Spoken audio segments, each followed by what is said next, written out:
Was anybody in my mock? You were in my mock session, weren't you? You were. No? Okay.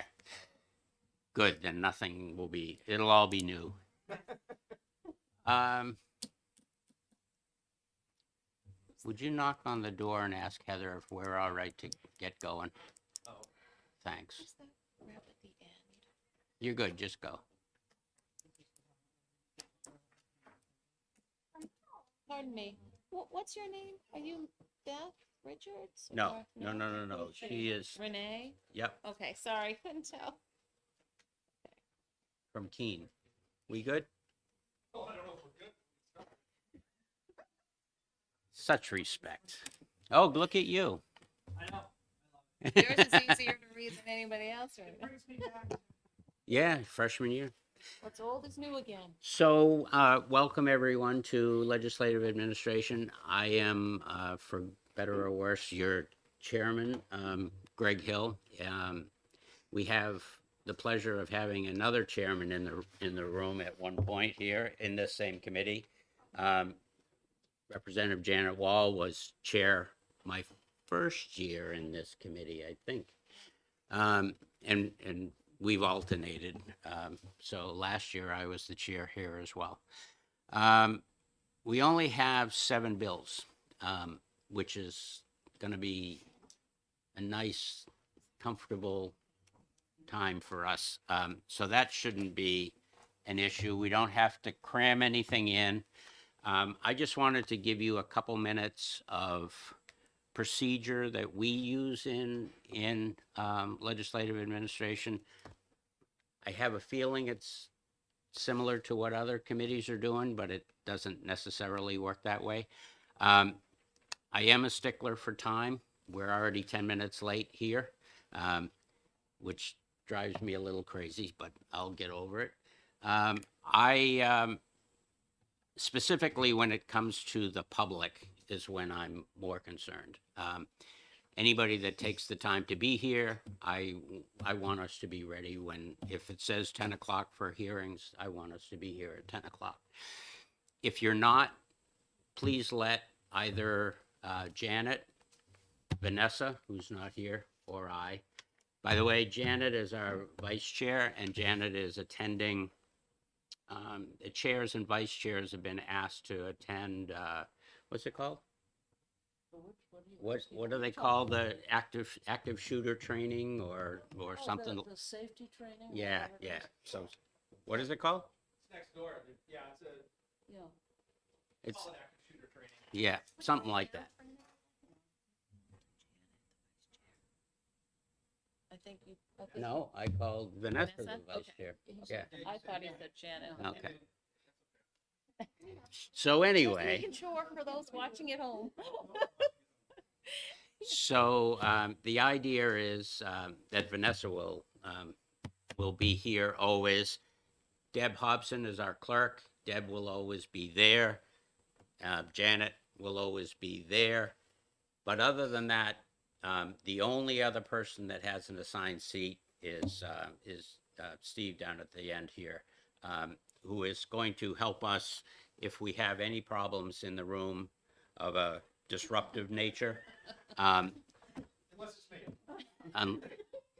Well, yeah, that's a problem, isn't it? There's a whole nother code I gotta come up with. But I will be the one if there's some kind of disruption, and I've never seen it in our committee.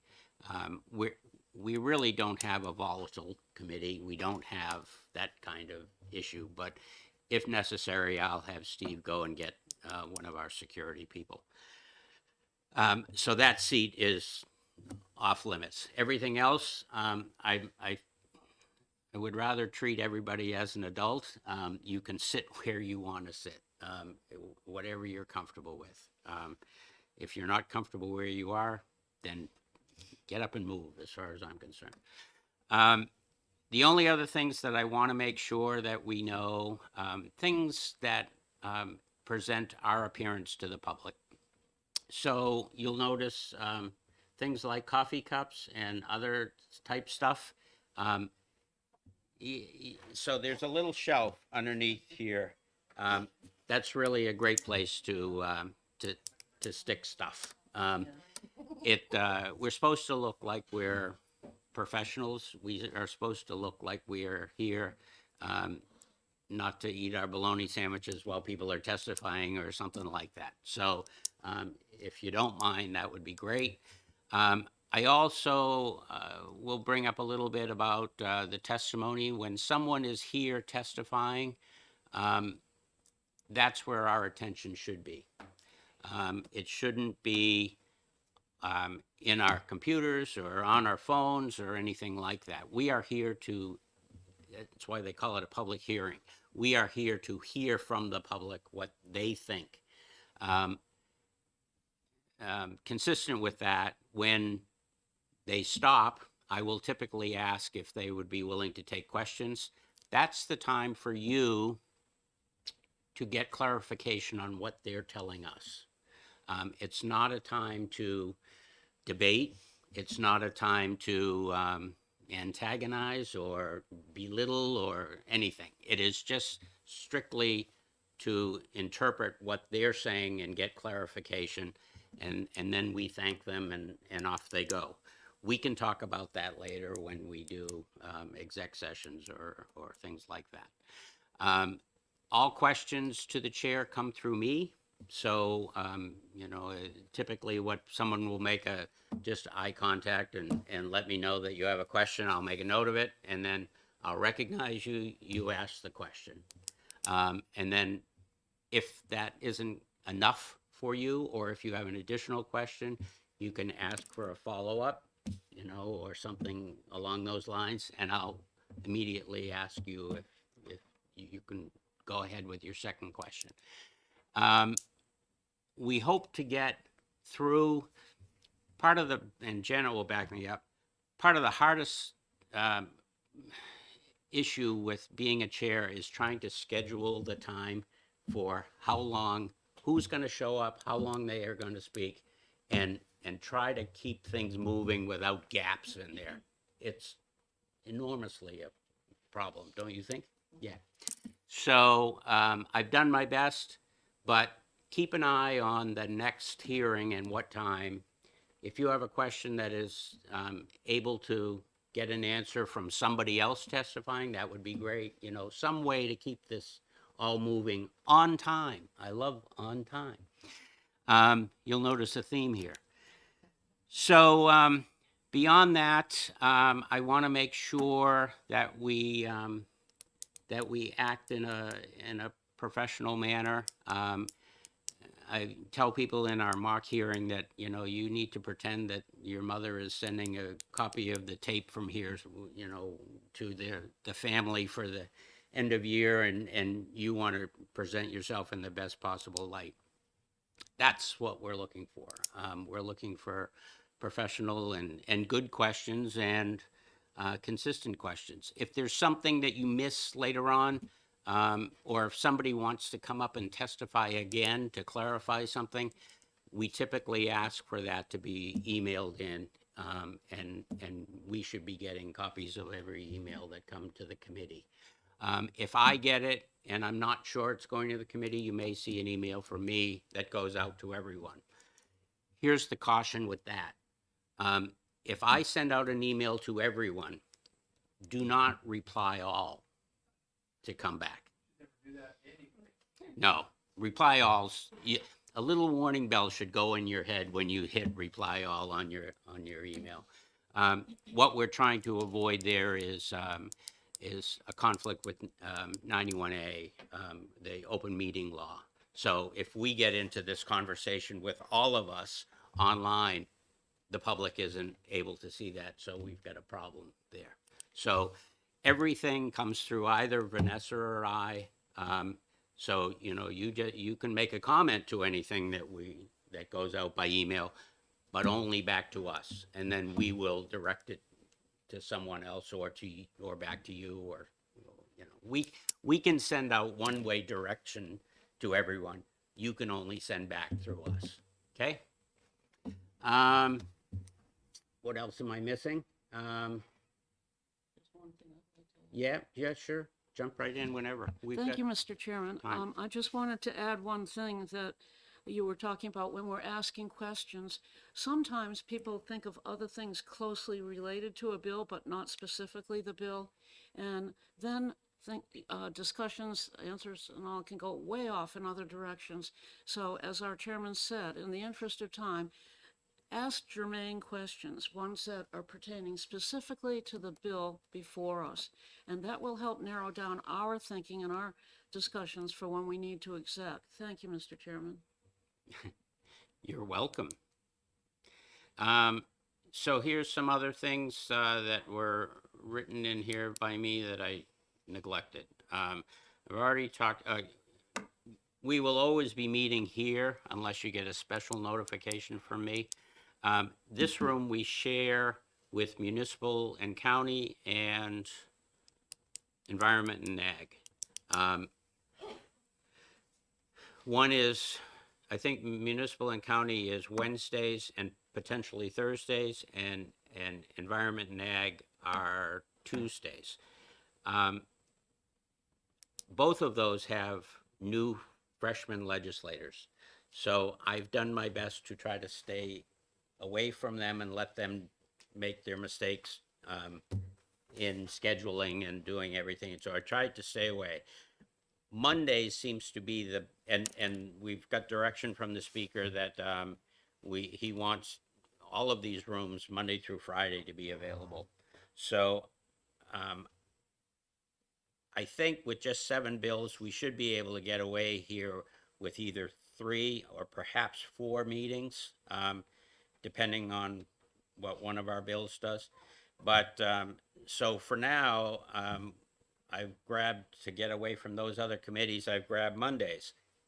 If that's a problem, let me know. And then we'll try to see if we can fit in with probably environment and ag.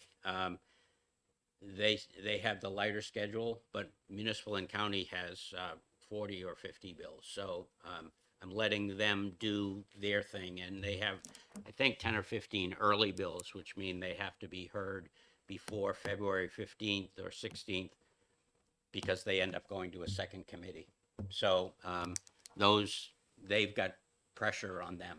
We have no pressure on us.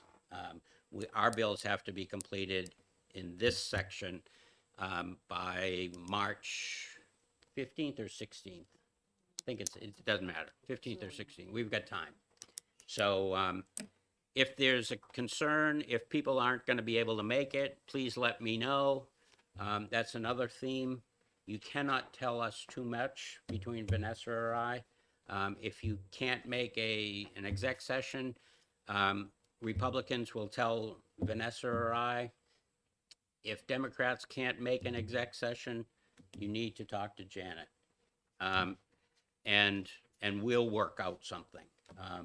We've got a small enough group. We've got a completely balanced committee. We have to make sure, we have to work together here to make sure everybody has the opportunity to have their votes here. So there's not going to be, that gets to a good point. As far in years past, we've been able to, when we had a break in a hearing so that there was available time, we've been able to look at each other and say, you want to try to exec a couple of bills while we have time here? We can still do that if we both agree. But in years past, I could just decide as chair, we're going into exec session and we're going to handle a bill, and it would depend on who's here. We're not going to do that in this committee. We will never sneak an exec session on you if someone is missing. We'll let you know. There's more to come on that as we go. There's Beth. That's fine. We're only in orientation and you've heard this before. Sit wherever you like. That's fine. What else have I got on the list here? Dress and decorum. I've already kind of spoken to that. We need to just look like we're professionals and we're doing office work.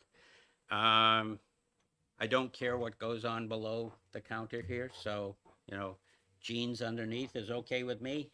But I want us to at least look, I don't know, what's business casual? A little bit more than business casual. Questions directed through the chair, I've done that.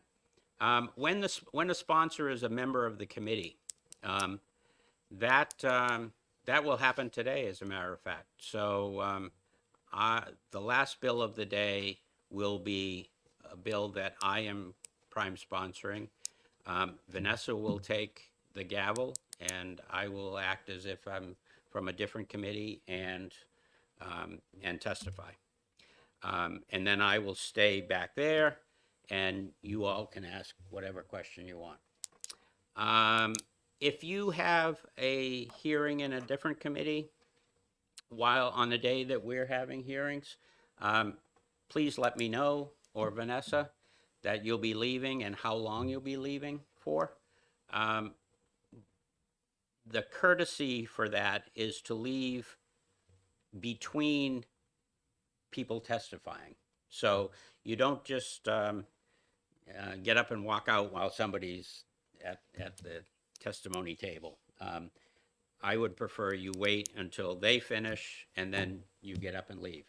Likewise, when you come back, same thing. You wait until there's a break in the testimony, and then you come and sit down. People walking back and forth is considered inappropriate. What's that? Distracting as well. Public notice of all meetings will be done through the calendar. Everybody is familiar with how you can see, and you also get an individual email when you are having hearings or something set up on here. So everyone should have no excuse for not knowing when we're meeting.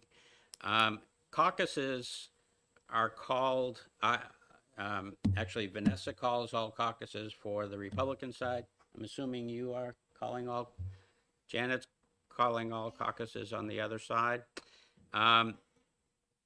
There's a section here on lobbyists. We don't tend to have lobbyists in this committee.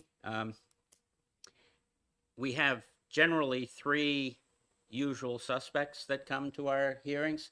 One is is our clerk, Paul Smith. The other is the House Attorney, Jim Cianci. And the third is the Chief Operating Officer, Terry Paff. Those are generally the people that are here.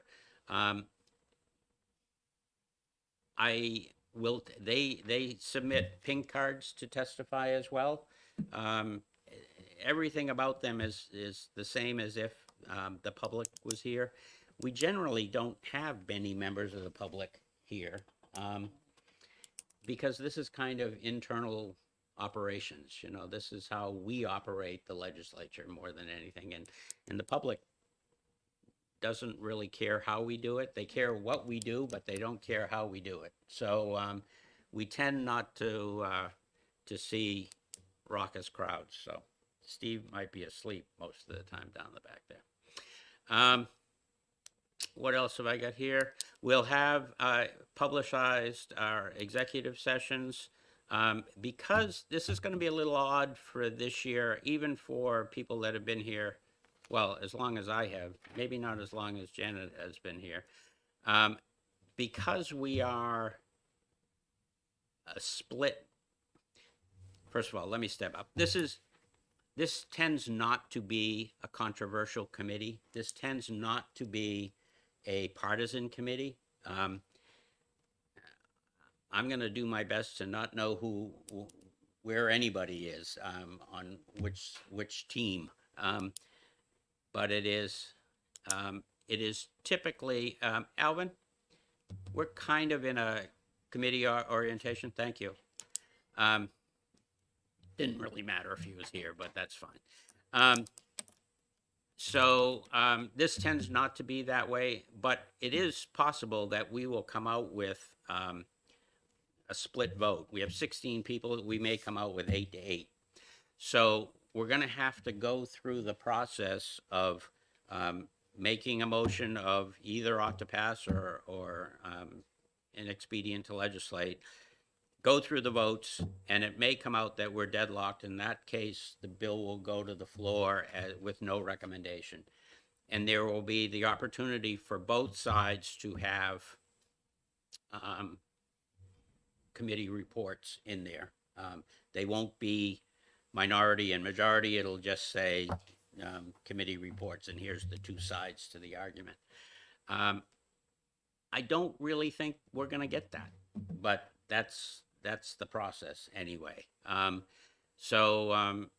We'll be working all of that out as we go, and there'll be more to come on that when we get to exec session, I think.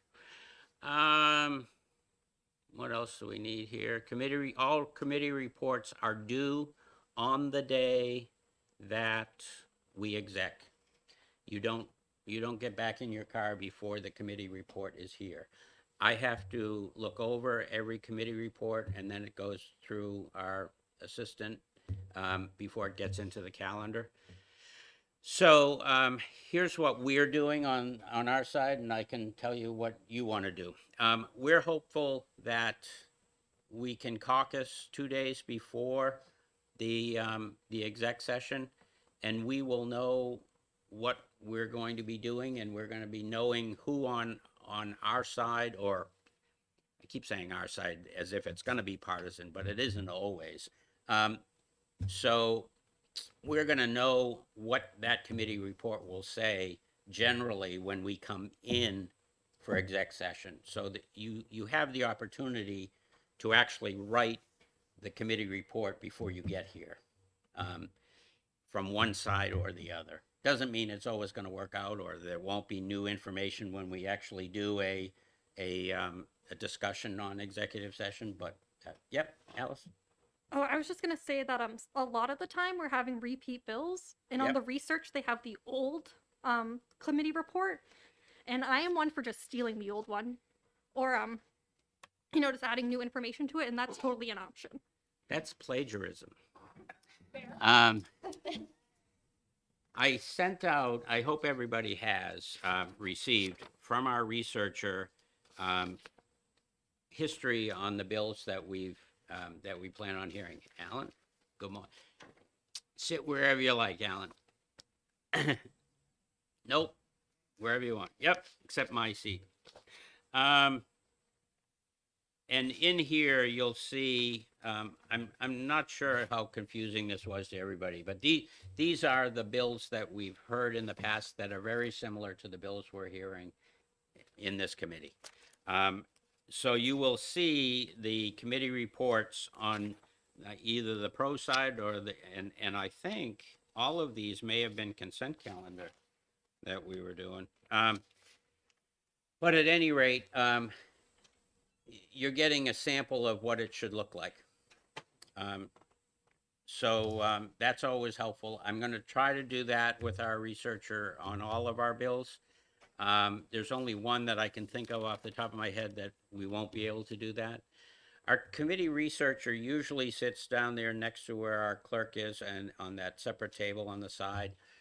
Jennifer Four, we've been blessed in this committee. We've had two researchers, Pam Smarling, who left, and I thought we would never be able to replace Pam Smarling. But Jennifer Four, I can say without her here, and so you know I'm not trying to suck up to her, she's brilliant. Talk to her sometime about her background, but she is brilliant, and she almost anticipates what I'm asking before I ask it, so that helps me tremendously. I have the connection to Jennifer. Individually, you do not have access to Jennifer. So all questions or all research that you would like to be done needs to come through the chair. And I'm probably not going to say no, unless I feel like I'm wasting her time, or we've already done it before. So that will be Jennifer. You'll be introduced to her, I'm sure, when we start in with hearings. What else do I got? I think you've pretty much hit all bases, and as we move along, there'll be more instruction, so no one will feel left out, I don't think. I do believe this information we've received from committee research is very, very helpful, just to give us some background. I'm not sure it covers everything on every bill, but it gives a good sense of where we've been and where we should be going, perhaps. Times do change, maybe some might change. I don't see that in any of these. Oftentimes, our bills come out unanimously from this committee. We try to put partisan politics totally aside. Think of what's best for the state of New Hampshire and for the operations of the House. And it works out. We do have an excellent chairman. He's very fair. He's firm but fair, and most of the time. And I think you'll enjoy being on this committee. It's not a large committee. We'll get to know each other. And if you have questions or concerns, come to any one of us and we'll get to know everybody. It'll be almost like a family atmosphere.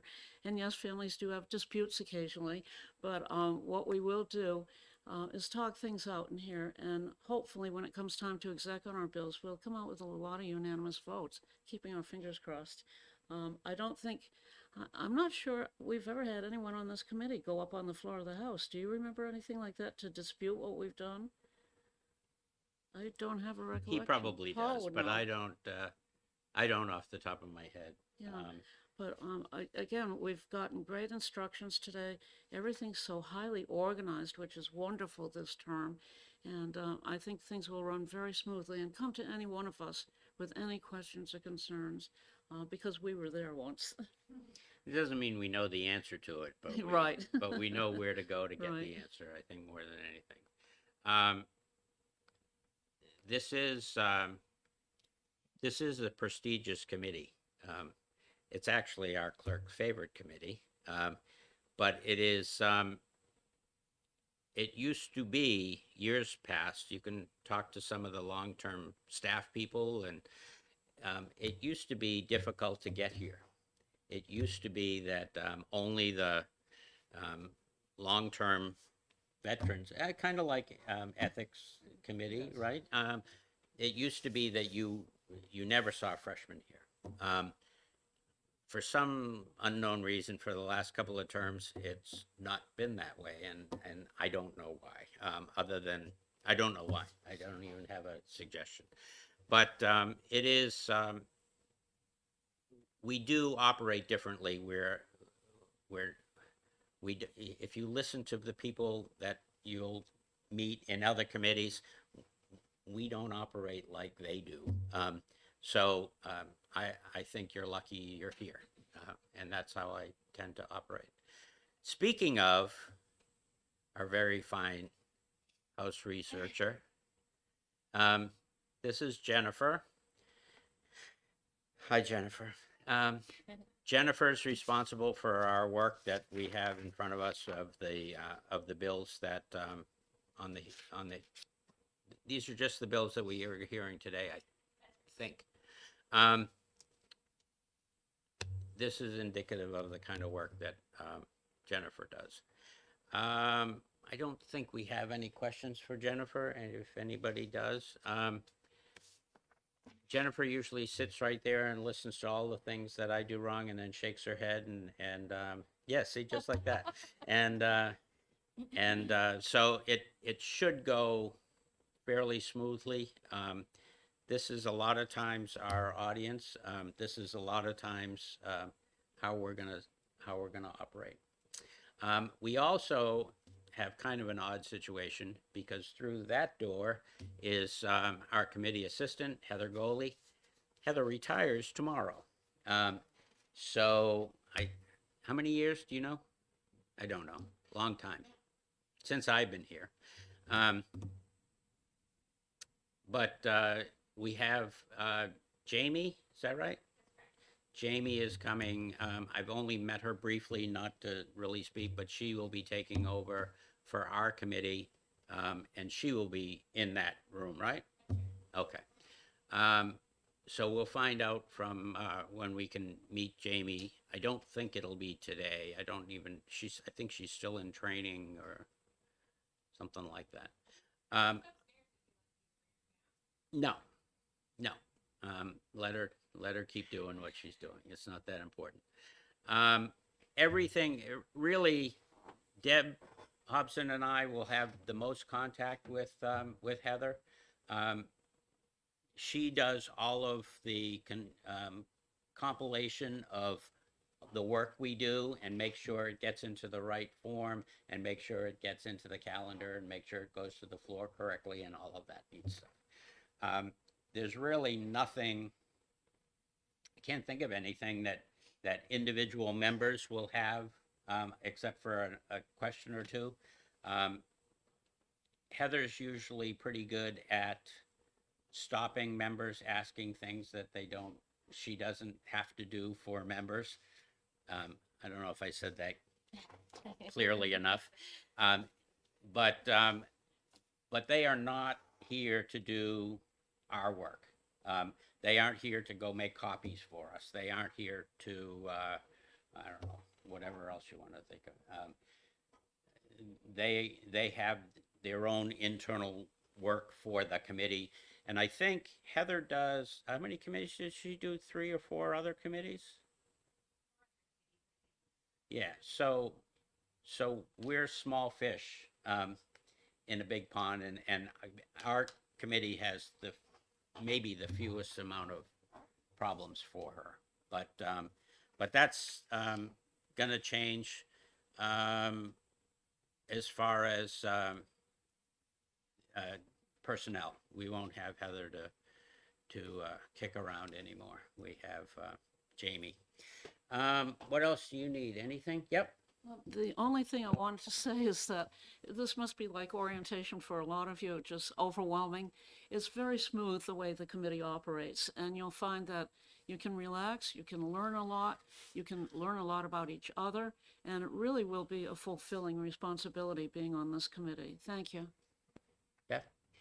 Speaking of Heather and meeting scheduling and things like that, I just wanted to ask a clarifying question on the last scheduling email that came out, because it's a 9 a.m. hearing and then nothing, and then a 1 p.m. hearing on that same day. I just wanted to see if that was correct, because it was odd. Yeah. So it's a little bit of a work in progress, but here's what I am hoping to do. We have 4 today, right? 4 bills today. That leaves us with 3 after that. So what I had scheduled, one of the last bill that we're hearing today, I think is going to need a work session for all of us. A committee of the whole work session. So my anticipation is that is the 9 o'clock that you're talking about. We'll do that work session for the rest of that morning. And then we'll hear, then we'll hear the other 3. What kind of screws that up a little bit is, so our ranking member is also a member of the Ethics Committee, who is meeting on the 13th at 3 o'clock. So we kind of want to hear what Ethics Committee thinks or has for suggestions on that ethics bill that we're hearing today. So I suspect what we're going to do is have our work session, maybe come up with an amendment or 2, but then we're going to have to sit on that until we find out what ethics does on the 13th, and then we'll meet after that to either exec or amend that bill. So that's why it's a little bit spread out. If that answers your question, It does. Thank you very much. yep. Thank you, Mr. Chairman. And there won't be time to kill, so to speak. If we're not doing something, feel free to go into any other committee you want to go to learn how they're operating and what the subject matter is, because that's very helpful in your years here, because I suspect people will want to keep coming back.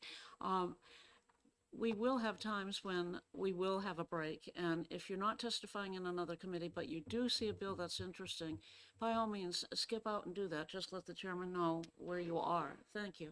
Yep. Mr. Chairman, I'd like to add 2 other things to the function of committee. The first one involves your cell phone. Really, really be sure not to have that thing ringing during public hearings. It's these have been out long enough now. We should know how to put them on mute or vibrate. The other thing involves this thing, microphone etiquette, right? So there is a limit to the system as to how many microphones it can be on. So just when you're done, just that simple. Because if we have too many going, you will typically see one blinking, and that means there's too many mics on, and that can just, between the background noise and the confusion, that can actually shut off the public's microphone. So just try to remember to shut your mic off. That's all. And the public doesn't need to hear you say, "This is stupid. Why are we doing that?" So,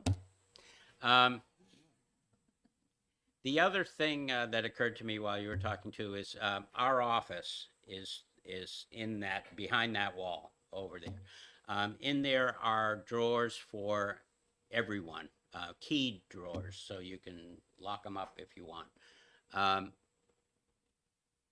I've never had a purpose for them. I've never used one, but some people do. You can put your lunch in there. Don't forget that you put your lunch in there. But it typically is just the place to I don't know, leave some of your work or some of the bills or something you don't need at home. Is there anything our clerk would like to add to this brief orientation before? No? You're good? Good. He's a man of few words. Anything else? I'm going to say we've got 15 minutes or so if you want to take some time. Yep. What's that? No. That's about all I know. We'll start up at 10 o'clock with our first bill. Can't think of anything else, right? Any questions, holler at us and we'll go from there. Thanks. Yep. Right there on the table is a folder with your name on it, on the side table.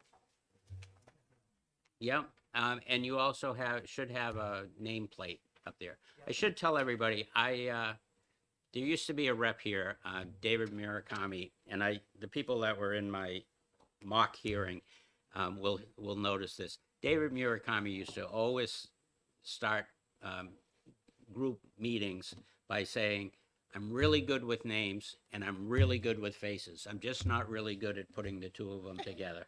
So bear with me for a while here. I'm the same. I can remember pieces of it and I know where people are supposed to be sitting, but I don't. It takes me a while. So I apologize if I just say, "Representative, do you have a question?" Great. Thank you very much. I'm going to shut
We're waiting patiently for the prime sponsor.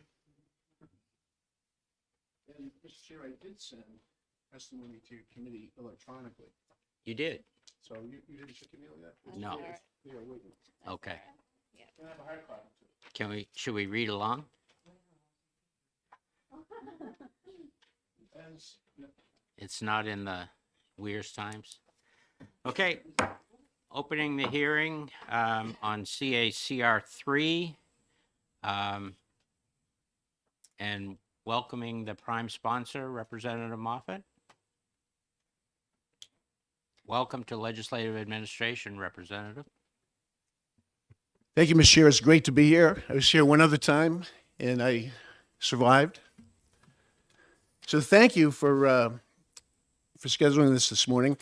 So this proposed measure, CACR 3, seeks to enable the New Hampshire legislature to create a recall procedure permitting citizens and legislators to remove an elected official before the end of a term of office. So I was here before with this. As Calvin Coolidge said, persistence is omnipotent. And I've had a number of measures that took more than one term to become law. I could name several, as some of you may know. So sometimes it takes more than one bite at the apple to get a good measure forward. And I obviously believe in this. It's a nonpartisan, bipartisan measure. A couple terms ago, it had all Democrat sponsors. And then last time around, it had some Republican sponsors. So it's not partisan. It's not. It's bipartisan. So yes, this is a similar proposal to one submitted in the past. Now, I was told before that a reason that this type of measure had not moved forward is because we have 2-year terms in New Hampshire. And if you have 2-year terms, then it's not that crucial. It's not that long of a period of time. You have a bad, felonious, corrupt, whatever elected official, just a few more months and you can vote them out. So believe it or not, I know that. I knew that. In fact, I'm one of the sponsors of the civics bills. So yes, I know about the 2-year terms.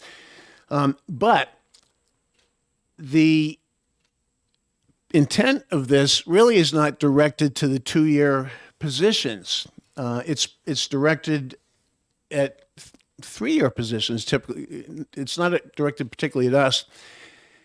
It's directed to boards, local boards, municipalities, school boards, selectmen boards, on and on and on.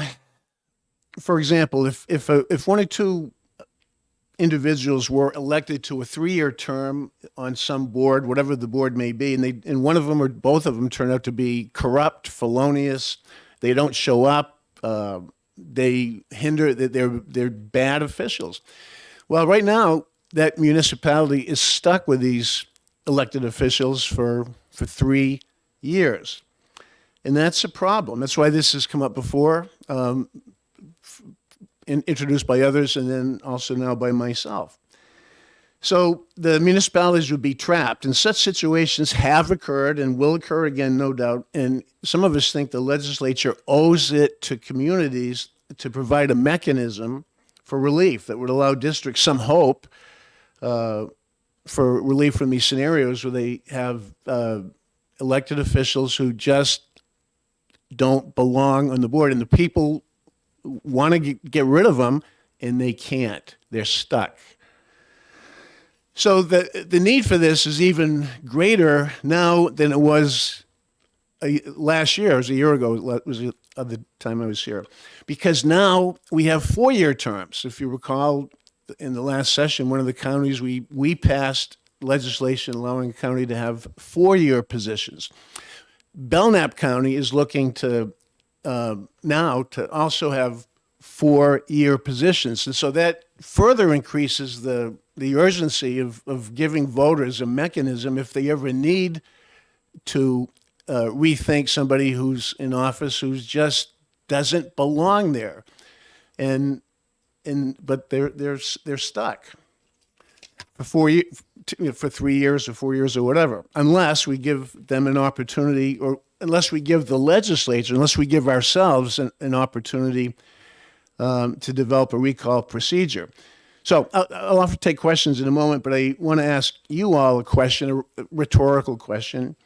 Why would we not take action on this and thus condemn, which I'm sure will happen, it's happened before, and will unfortunately happen again, where we have some elected officials who don't belong in office? Why would we condemn municipalities or counties now to have people in office for 3 or 4 years, running amok, not serving the people? So a possible issue that's come up when I brought this up before, I'll paraphrase a question I got. What makes you think a bunch of politicians would ever consider a proposal where politicians could get recalled? Now, I don't consider us to be politicians at all. We're citizen legislators. That's what I told the person who, and I don't like being called politician. I don't think any of us are politicians in the pejorative sense of the word. You know, we're citizen legislators with the highest integrity, citizen legislators working for $100 a year.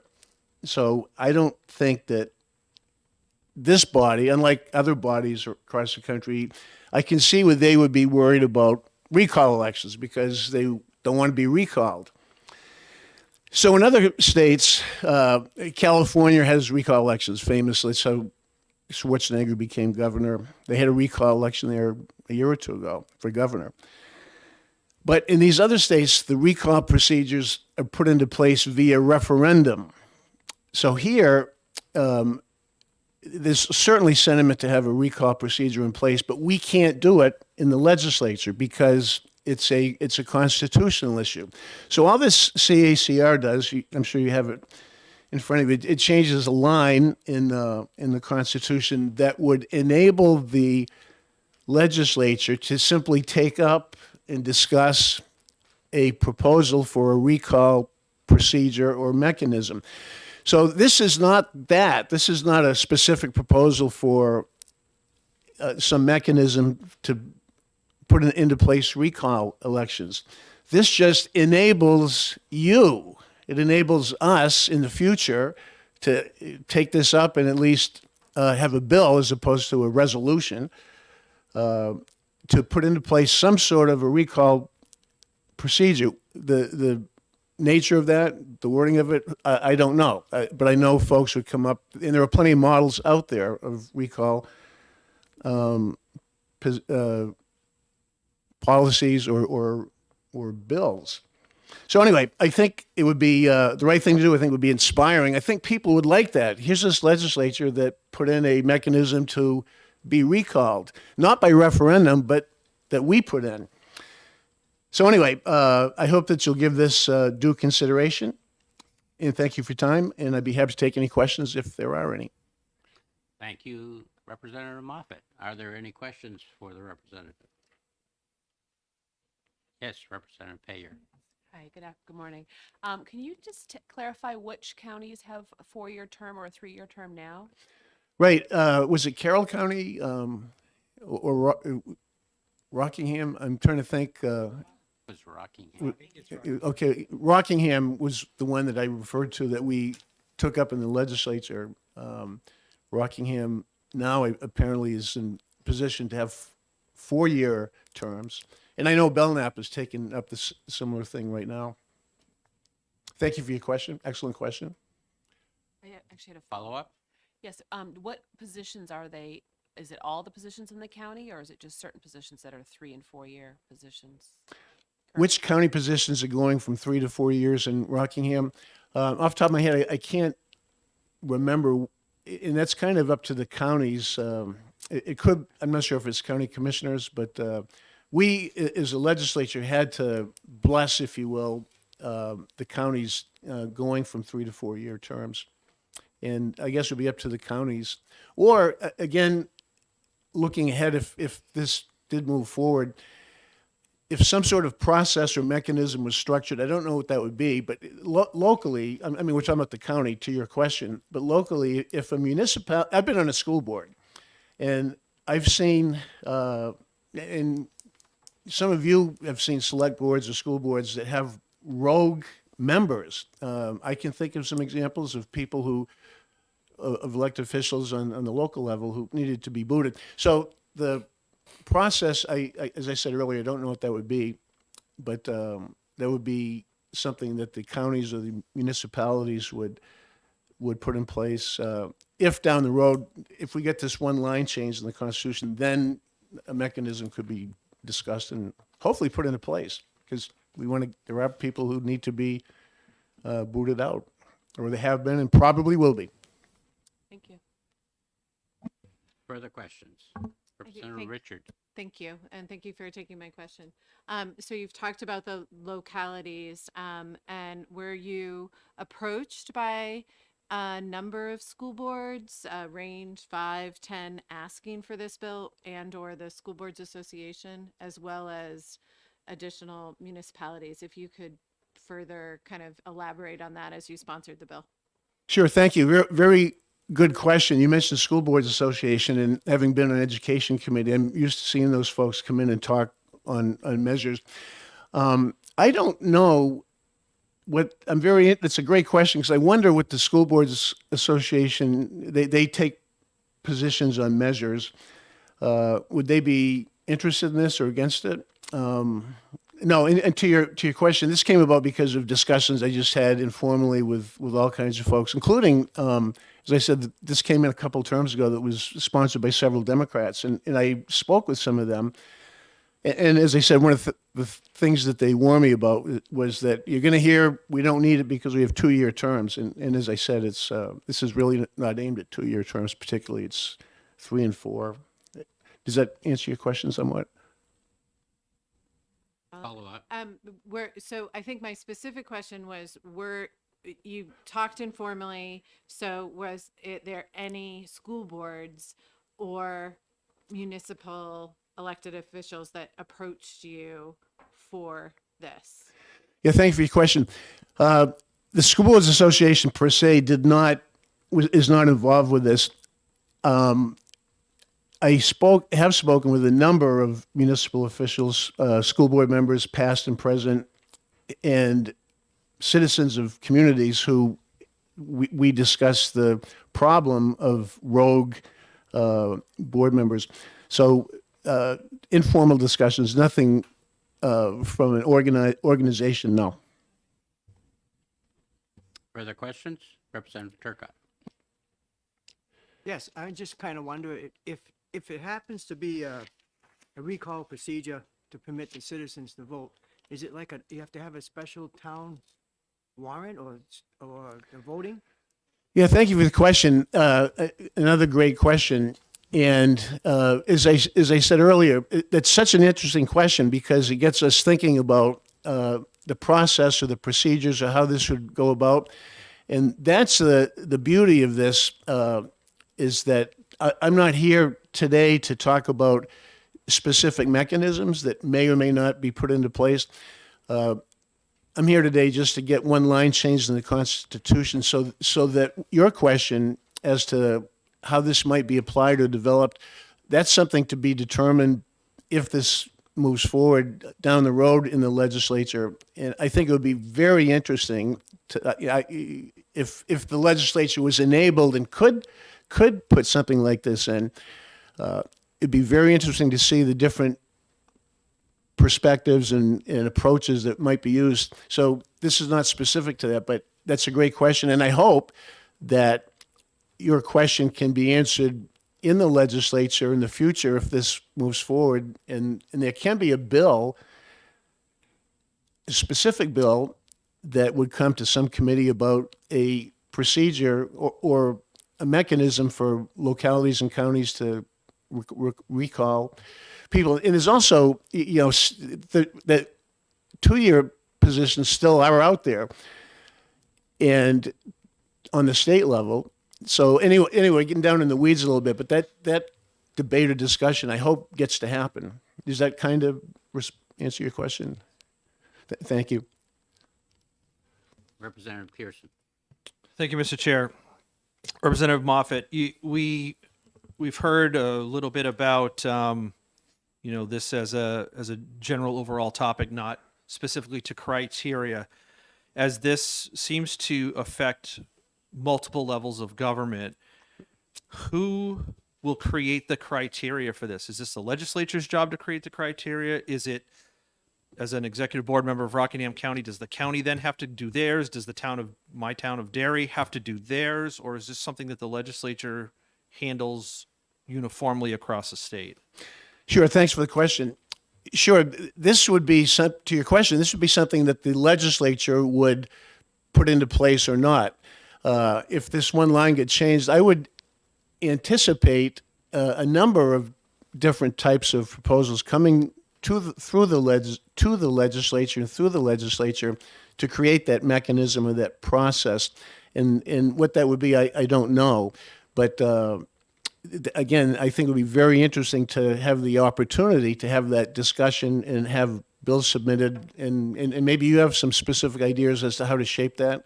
That's not what this is about. But what this is about is to give you all, us, legislators, the opening to at least have the discussion, the conversation via a bill. Can I follow up on that? Follow up? Thank you, sir. So the enabling legislation here enables the New Hampshire legislature, or does it enable all forms of government, county level and municipal level? Sure. Who does this enable? Thank you. It would enable the legislature initially, it would enable us to have a bill, a discussion, a debate, and vote on some proposal, the details to be determined by the legislature. Now, once that happened, if or hopefully when that someday happens, then the implementation of that locally, if the legislature, if you pass this one line thing, and then if a bill in the future becomes law, then the counties or the municipalities or the cities, if they have if there are some citizens who want to have a recall, then they have that mechanism in place. The details would be TBD, to be determined.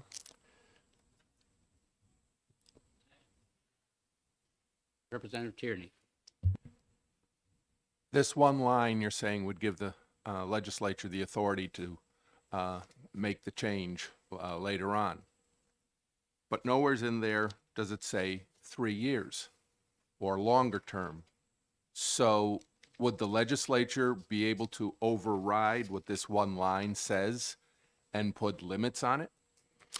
Thank you for the question. Sure, the legislature, a bill submitted by a legislator or legislators would go to OLS, and the legal people would work on the wording.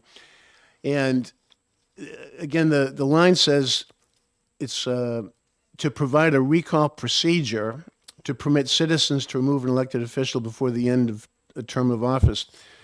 So 2 years, 3 years, 4 years, counties, municipalities, cities, all those details, those would be in proposed statute, which is not what this is about. This is just giving us the opportunity to consider a proposed statute to do what you touched on.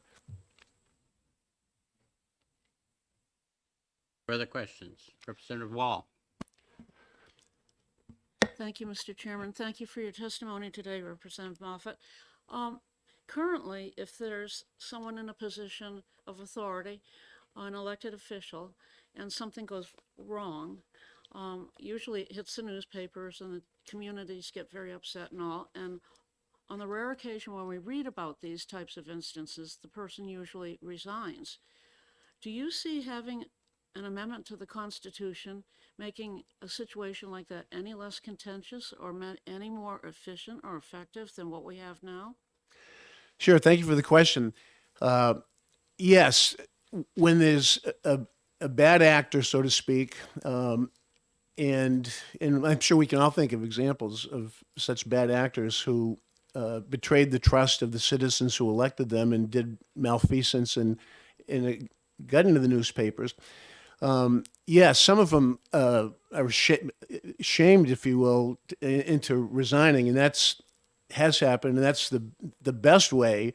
Representative Wild, it's a great question. The best way is to have these people resign, but there are times where they will not.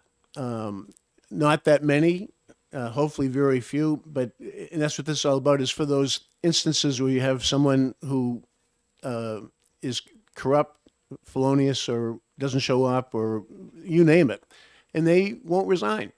There are examples of elected officials being in jail around the country, and in some cases, without a mechanism to in some of these elected officials, I can think of, I hate to say Massachusetts or Louisiana, but there are people who've been in jail who would not resign. To your point, they not only were in the media, as you mentioned, the newspapers, and were shamed and were asked to resign, and they were imprisoned, and they would not resign. And this disenfranchises their people when you have, not that this happens here much, but it has happened, could happen. And so, yes, you would hope that someone would resign, and most do, but some won't, and this would take care of that. Thank you. Further questions? No. I have one. So I'm seeing the wording for this question that would be put on. You set on page 2, the wording being put to the qualified voters shall be, and it goes from line 7 to line 33. And it includes things even talking about the rates and taxes on growing wood and timber. Is it your belief that 60% of the voting public would read that paragraph and pull from it the idea of having a recall position to permit citizens to remove an elected official before the end of term of office and vote affirmatively? Yeah, thank you for the question. And the jargon or the verbiage you refer to is what's already in law. And that's another good question. And I would hope that folks who do read through this would think the way that you're thinking about how this might be applied. Could it be applied in a punitive fashion if somebody just doesn't like someone who hasn't necessarily broken the law, or they just want to get rid of them? Well, that's democracy, and I think it would be whatever structure, if anything happens, would be a fairly high bar to actually remove someone, as is the case in many states. And I'd also point out to your question that this committee now has the measure, and obviously you can amend it or change some wording. That's an option that you have. Thank you, Representative. One additional question. I understand that you believe that this enabling legislation is necessary first prior to a bill coming back in a subsequent year in order to create the actual procedure. I have that correct? Correct. That's what I was led to believe, was that this is necessary before we need to do this before any bills can be considered down the road. Thank you. There appears that there was a bill that filed last year in election law, and nothing was mentioned that I'm reading here that mentions that there was a problem with the process, that enabling legislation was necessary. Did that come up in that? I thank you for the question.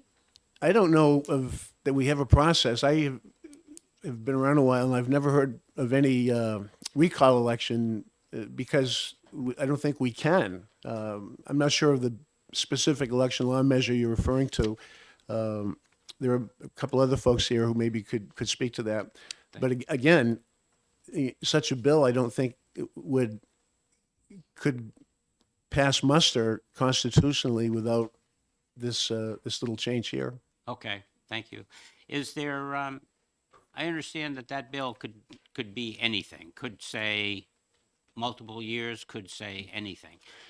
Sure, thank you for the question. Well, no, that's not a question. Okay. This is the question.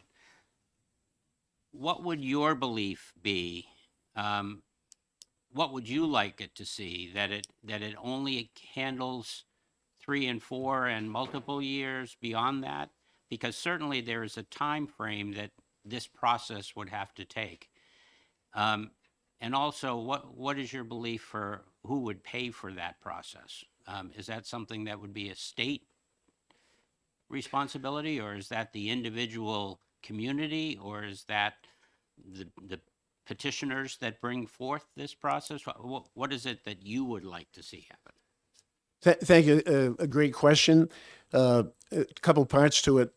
To the 2, 3, 4 year thing, again, I'm really not concerned particularly about the 2 year terms. As I said earlier, this is really aimed at the 3 and 4 year terms. And as to who, if some sort of a recall procedure, and yes, it's a good point. In California, where I spend considerable time, they've had recall elections, and there is a cost to that. Who would bear the cost? I can't say here, we're getting down in the weeds a little bit in terms of implementing a recall procedure. And that's the beauty or the fun part of this, I think if the legislature ever gets a chance to consider a recall measure, what if the wording, I'm not sure, would it allow a municipality, if they felt a need to say, okay, we need a certain percentage of petitioners to have a recall election, whatever that bar may be. I'm not going to say here. And then if the municipality wants to kick out a school board member or a select board member or whatever, knowing what that cost may entail, then the locality, the municipality would decide, okay, we're going to have a warrant article, or we'll have some mechanism or some fund to draw from to pay for this election. Yeah, it's a great question. But that, and I'm glad you asked that, because that's the type of discussion points that I think a lot of people would like to see occur, but it can't unless we give the legislature a chance to entertain such a proposal. Thank you. Any further questions? Seeing none, thank you very much, Representative. Thank you, Mr. Chair. You're welcome in legislative administration anytime.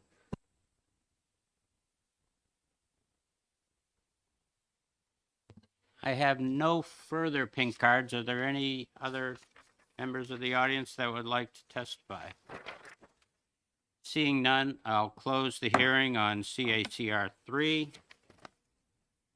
And we've got a minute or two to reset, and then we will be going on to CACR 4.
see two, Rep Stapleton number one, Yeah, and and then, then no, this is Rep is two. a different bill. Oh, all right, never mind, sorry. So the time being just past 10:30, we'll open the hearing on CACR 4, recognize the prime sponsor, Representative Stapleton. Welcome to Legislative Administration. Good morning. Thank you, Mr. Chair, and thank you for members of the committee. For the record, my name is Walt Stapleton. I'm the House Rep for Sullivan County District 6, representing Claremont and Croydon. My bill here, CACR 4, is to amend the New Hampshire Constitution at Part 1, Article 15, dealing with the biennial salary compensation from the amounts last set in 1889 to some reasonably contemporary monetary values. New Hampshire legislators are the most notoriously underpaid public servants in the entire nation. While mileage compensation has been upgraded over time to contemporary remunerative rates, the time service compensation has been stagnant since 1889 and is paltry compared to all other U.S. States. There's a website, www.ncsl.org, that has research on legislator compensation from 2022 in all of the states and territories of the U.S. And from that source, I did pull some examples of the extremes of compensation. And this I was able to acquire from Legislative Research Services.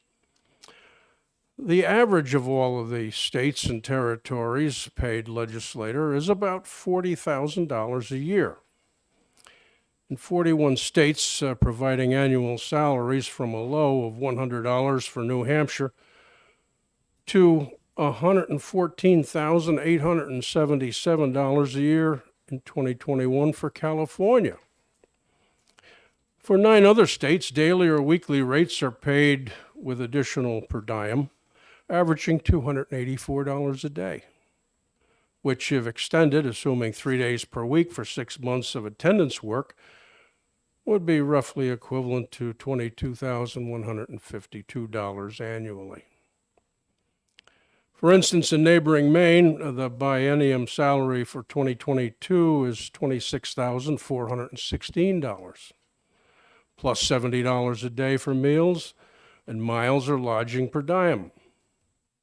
While in Vermont, the salary is $743 a week during session, plus per diem of $75 a day for remote attendance, or $196 a day meals and lodging per diem for personal attendance.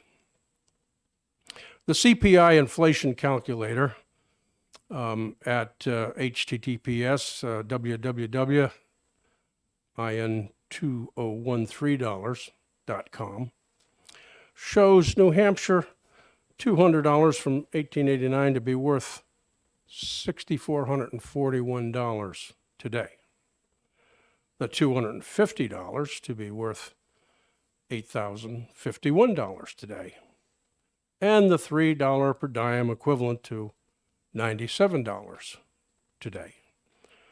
The proposal in this bill herein below discounts or reduces those inflation equivalents by roughly 23% in an attempt to make the bill acceptable and reasonable. The proposed bill discounts or reduces those inflation equivalents, like I say, by roughly 23%. Very, very roughly in quick figures, if you took $5,000 biennium times 400 reps, that's $2 million, plus $5,000 times 24 senators, $120,000. $75 a day times 5 days, roughly, by 424 members, $159,000. Total $2,279,000 for the biennium. Divide it in half for your annual cost, 1.139 million. Not a lot of money compared to the size of the state budget and what we spend and inflation to take care of expenses in a decent way of remuneration to representatives.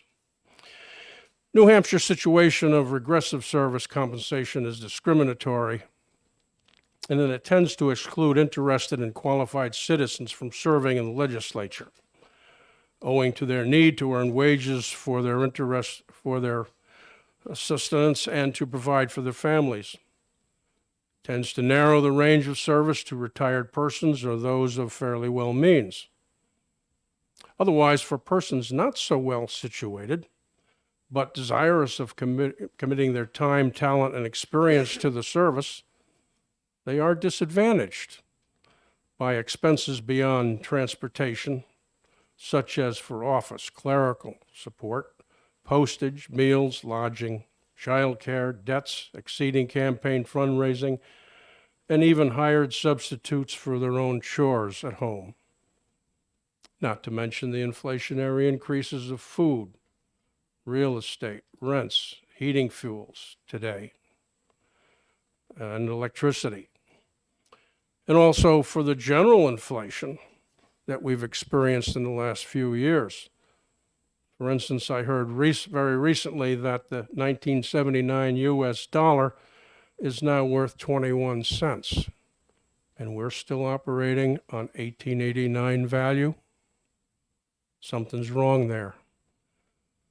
So I bring forward this proposal to bring some sense of equity and fairness to legislation compensation. And it doesn't cover the complete need, but it's a start, and perhaps it may be reasonable enough for voters to say, yeah, that is fair. This won't come to the voters until 2024, so none of us are going to be enriched by this until it's passed by the public, if even then.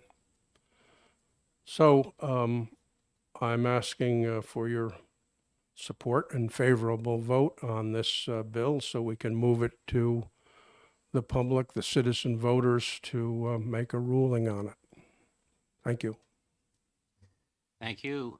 Would you entertain questions? Yes. Thank you. Are there any questions for Representative Stapleton? Representative Pearson. Thank you, Mr. Chairman. Representative Stapleton, thank you for coming before Legi Admin with this. Do you have any insight or knowledge as to the workload that the legislature brought upon itself when this rate was last set in 1889? I'm sorry, when it last what? When it was last set in 1889, what was the workload of a legislator then? From the rough read that I recall, that particular year there was an extensive amount of work being done in the legislature. There was a lot of public consideration over railroad matters. And this is just a rough recall of that read that the legislature decided at the same time to increase the rates. But then there was public outcry from a year prior when there was a lot of legislative activity through much of the summer, which caused a great deal of expense to the state. That's a very rough recall of the read that I had some time ago on that.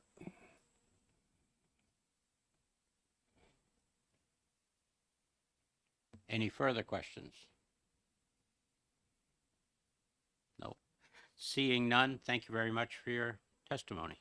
Thank you.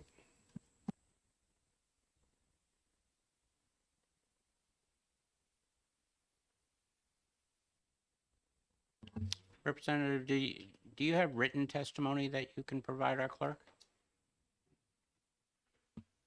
I have only my rough scratch notes here, but I can abstract them and send them to the committee. That would be great. I will do that. For the file. Thank you. Thank you.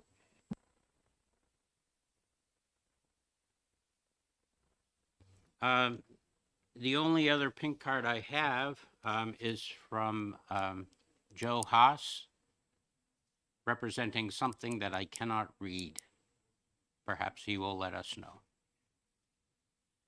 And he has asked for 4 to 5 minutes. Maybe that could be 3? Thank you. Well, that's under the condition that you read my email and you have some questions, right? If Can we you're have him turn willing his to mic take on? questions? Can we have him at least turn his mic on? Yeah. It's on, Yeah, no, it's gotta be read. there you go. Yep. Green So- is go, I thought.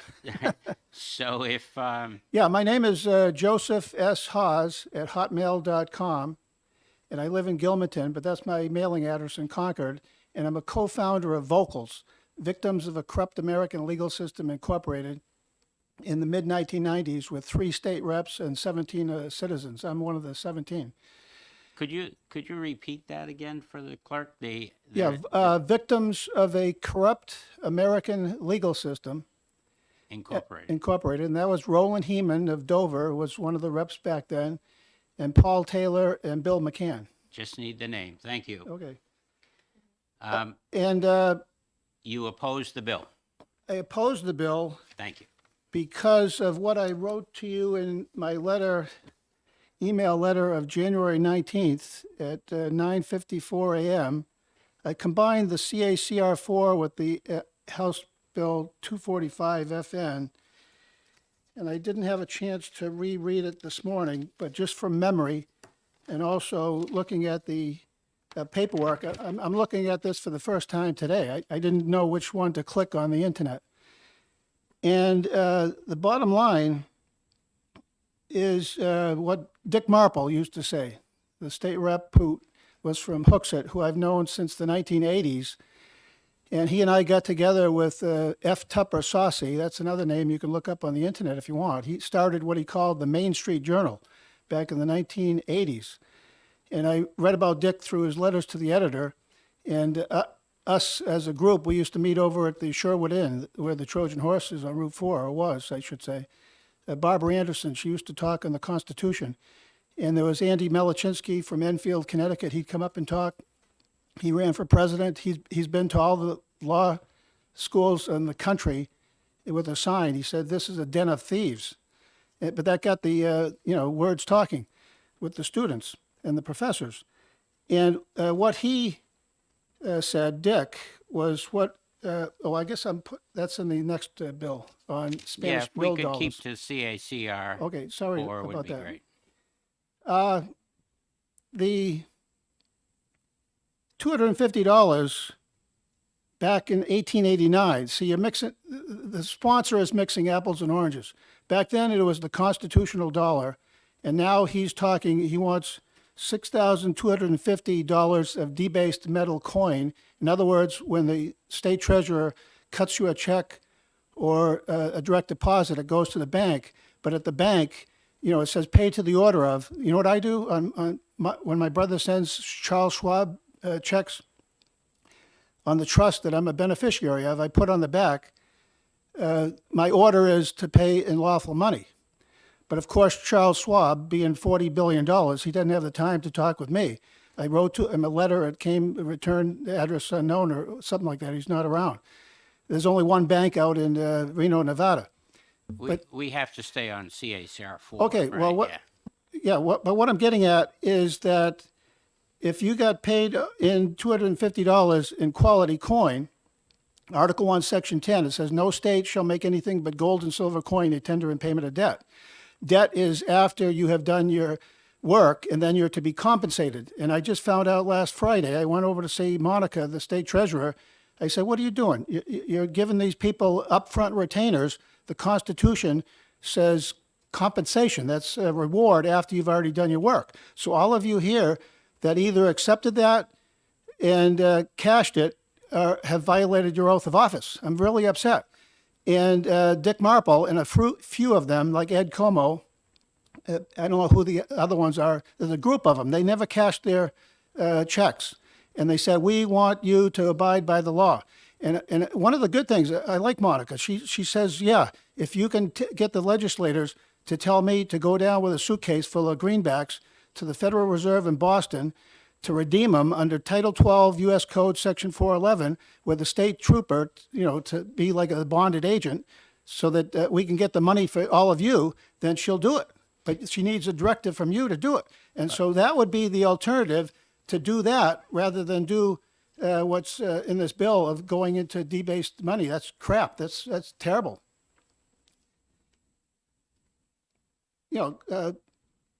Cost of living adjustment, COLA, C-O-L-A. I mean, I see that in line number 14. The Constitution on the ratio from gold, it says gold and silver coin. Dick Marple used to say, well, give us some Spanish mill dollars. And no, that's the other bill. I'll talk to that in a minute. But all this COLA stuff, us jurors on jury duty, also RSA 500-A:15, we're to be paid $10 a half day, $20 a day. Now, each one of those dollars, if we got it, is worth $20 in debased metal. So if we got silver dollars, the $20 a day would be worth 20 times that. That'd be $400 a day. So when the sponsor said something like 400 and something dollars, then it equals out. But if it goes up, then just ask the state treasurer for more gold coins next time than silver. That's the solution. I think that's all I have to say. Thank you. Would you entertain any questions? Sure. Are there any questions for the person testifying? Mr. Haas? Seeing none, thank you very much for your testimony. I started at quarter of, and that was 5 minutes. That's what I put, wasn't it? Thank you. Seeing no other pink cards, is there anyone in the audience that would like to testify? Seeing none, I'm going to close the hearing on CACR 4. Our next hearing is scheduled for 11 o'clock. We have 10 minutes. That would be House Bill 245. And so far, we have 2 pink cards.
It being 11 o'clock, we'll open up the hearing on House Bill 245 and recognize the prime sponsor, Representative Santanastasio.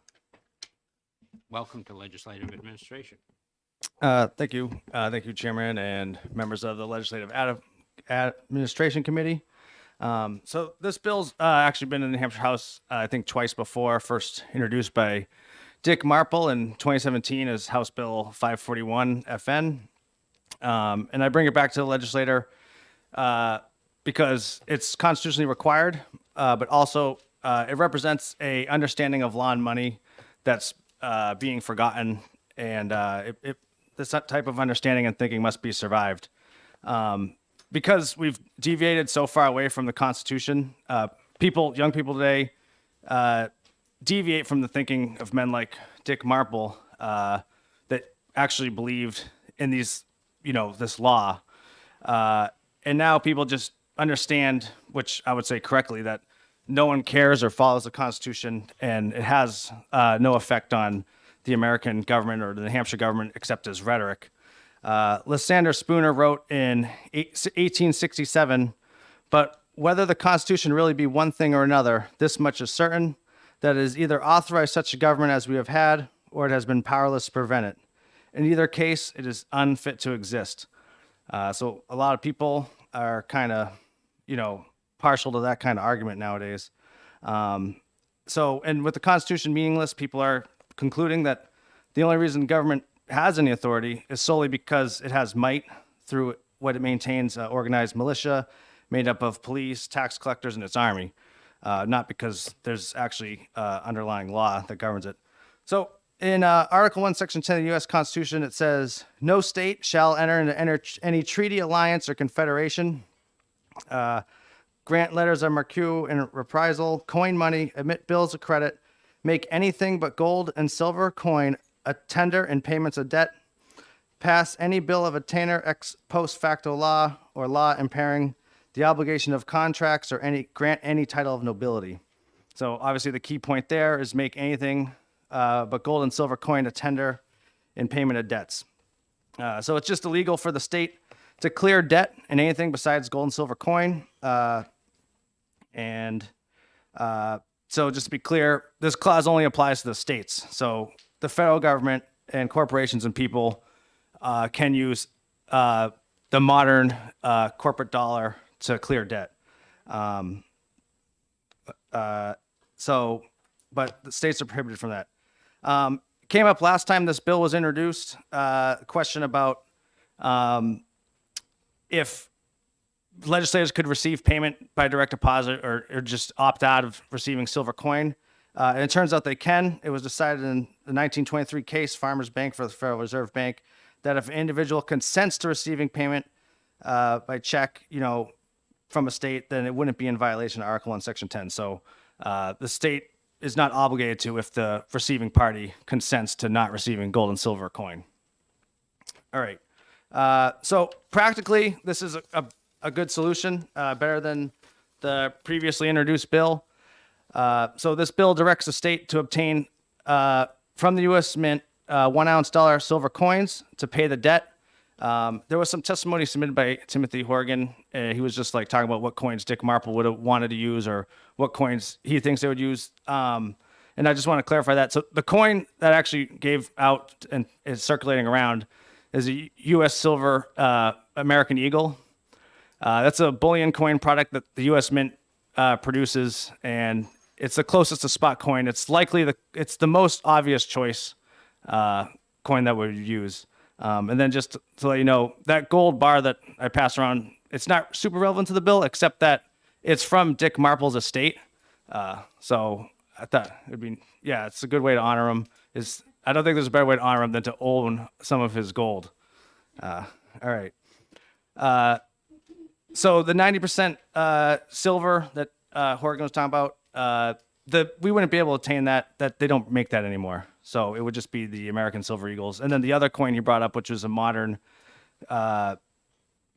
revision of that coin, the 90% stuff, that's like a collectible. So it wouldn't make sense for us to obtain that to pay it out, even though it would still be legal. anyway, so it's a good solution. These coins, they're silver coins. They're globally recognized bullion coins. They're accepted as money in any country, anywhere. The previous bill, the introduction, was talking about a lot about these problems with inflation. Silver's like automatically adjusts for inflation. So we wouldn't have to come to the legislator and change the law all the time if we just follow the law. Because the same $200, if you actually multiply it out, so I checked the price yesterday in silver, a troy ounce of silver, which is what that coin is. It's a $1 coin. Melt value is $23.88. 200 ounces, that comes out to $4,776. So it's remarkable how close that is to the inflation numbers, from the previous bill. So we wouldn't have to think about this. I mean, silver would just automatically adjust the pay to keep it the same level of pay without changing the law or anything like this. Now, the problem with the previous bill, CACR 4, if it did pass, then it was determined that it is constitutionally required that the state pay in lawful money, then we would have to, at $5,000, the state would acquire silver at $120,000 per legislator would be the cost. So that's why this was one reason why we should avoid CACR 4. And we could actually pass this where CACR 4 requires supermajority, being a constitutional amendment, is going to require a supermajority and a vote to the public. Just another thing, some people are just confused, like Timothy Horgan, he asked for an amendment. I do appreciate him paying attention to this bill, but he wanted an amendment to make it so the state could buy back the silver at market price, so the legislators wouldn't have to deal with finding a dealer or something like this if they want to sell it. That kind of thing wouldn't work because we would buy it back at $1. So you could get your $200. You could actually take that Silver Eagle and go to the store and just buy something for $1. It's legal tender for $1. I don't recommend you do something like that. But so the state couldn't actually buy it back. So we couldn't make an amendment. We could buy it back at $1. You could get $200. It would just be like trading in quarters for $5 bills or something. It wouldn't do anything. But it's highly liquid. I mean, there's bullion dealers all over the state. It's the most liquid thing. It's the most liquid thing because it is money. There's nothing more liquid than it. It is the liquid. So you can just sell it to anyone. Actually, if we had this going on, the day that the armored cars came to give the silver to the legislators and we were signing it out, there would be dealers standing outside, get ready to buy it from us. That's how liquid it is. So there's no problem liquidating it or anything like that. And then just a couple of things about gold and silver. In 1912, J.P. Morgan stated to Congress, gold is money, everything else is credit. The thing about gold and silver is it's in the Constitution. It's required that the states pay it out. But it wasn't just decided at some point in history. Someone just said, okay, let's just use gold for money. This gold and silver are money naturally. They have all the properties that would make something become money. The thing is, in a barter economy, we have this problem called double coincidence of wants. So if you have a product like a telescope and someone else has chicken eggs, right? The only way you could exchange is if the guy with the chicken eggs wants the telescope and the guy with the telescope wants the chicken eggs. It's double coincidence of wants. It's kind of difficult. What actually happens is people would trade to something with higher saleability. So the telescope owner would want the chicken eggs even if he didn't actually want them because he knows that someone else wants them, whereas telescope is like difficult to sell. If you ever tried to sell like a helicopter before, you see like not very many people are in the market for that kind of thing. So if you keep doing that, you keep compounding that process to the end, you end up at gold. So because of the properties it has, it's the most saleable thing. And so it's a good solution because it solves the problem that's being discussed, and it's a permanent solution, and it's constitutionally required. And New Hampshire's the best state in the union, so I think we should continue doing the tradition of doing things the right way, and what some people call the New Hampshire way. I mean, people say a lot of things about New Hampshire, and one more thing they could say is that we pay our legislators in silver bullion coins.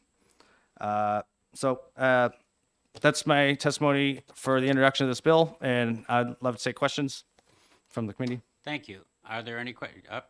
Representative Pierce. I have two, Mr. Chairman. Thank you, Representative, for taking my question. This coin you've provided here represents $1, as what you said. This is a 1976 bicentennial dollar by the U.S. Mint. This one came out of Philadelphia. I keep this in my wallet. You're telling me that with the testimony you just gave, so I understand you correctly, that with your double, and I'll butcher that, your bartering system, that this is $1 and this is not $1? So the definition of $1, they never defined $1 when they first ratified the Constitution. It was just the silver currency that was circulating at the time, which was, I think, 90%. And then they went to actually a lower grade when the coin, the coin tender? I can't think of it. The act to make coin. I can't think of the word for some reason. When they passed that act in, I think, 17 or 1812, I don't remember. The point is, they actually degraded the value. So the coins that U.S. government were minting were like 0.89 instead of 0.9. So they reduced it. But the thing is, the only dollar coin that's being produced right now is the American Eagle. That's a 100% silver coin, and the coin you have has less silver in it. So If any, yeah. So I understand what you're saying, that it changed, and it has changed.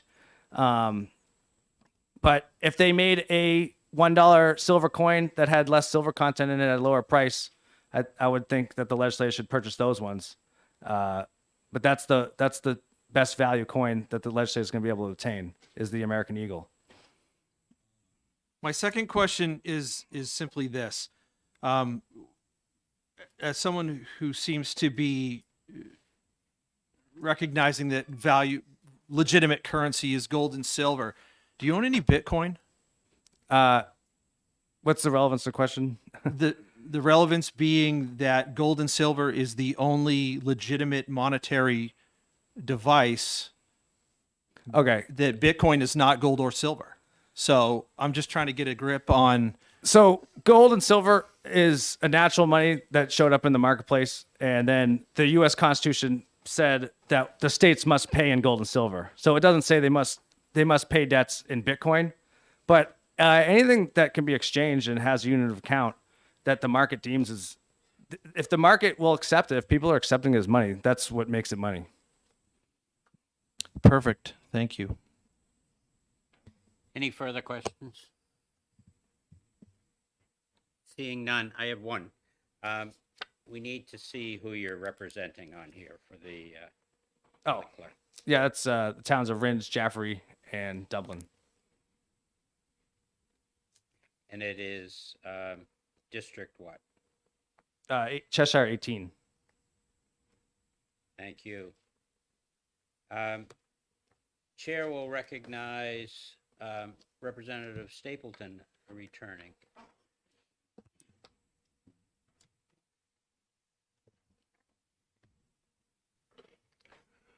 Thank you again, Mr. Chair and members of the committee. Once again, Walt Stapleton from Sullivan County District 6, representing Claremont and Croydon. That's an interesting testimony of prior witness here. I'd love to be paid in silver or gold coins. I happen to like coinage and the history of it. It's quite intriguing. However, that's not our standard of exchange today. We went off gold and silver standard a while back.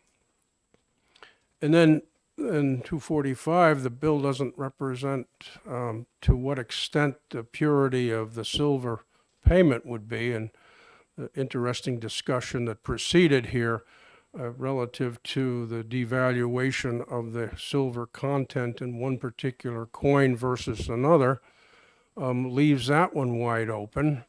So there's a technical fault, I believe, in the bill. But it's not reasonable. Our medium of exchange is what it is in the U.S. dollar. And it's not backed by silver or gold. It's a Federal Reserve denomination, basically. And, we got to work with what we've got instead of reinventing the wheel and incurring additional cost in the state for another monetary distribution system. So I'd be opposed to 245 FN. Thank you. Would you take questions? Yeah. Are there any questions? Seeing none, I spoke prematurely, sorry. Thank you. Chair has a pink card from Joseph Haas. Welcome back.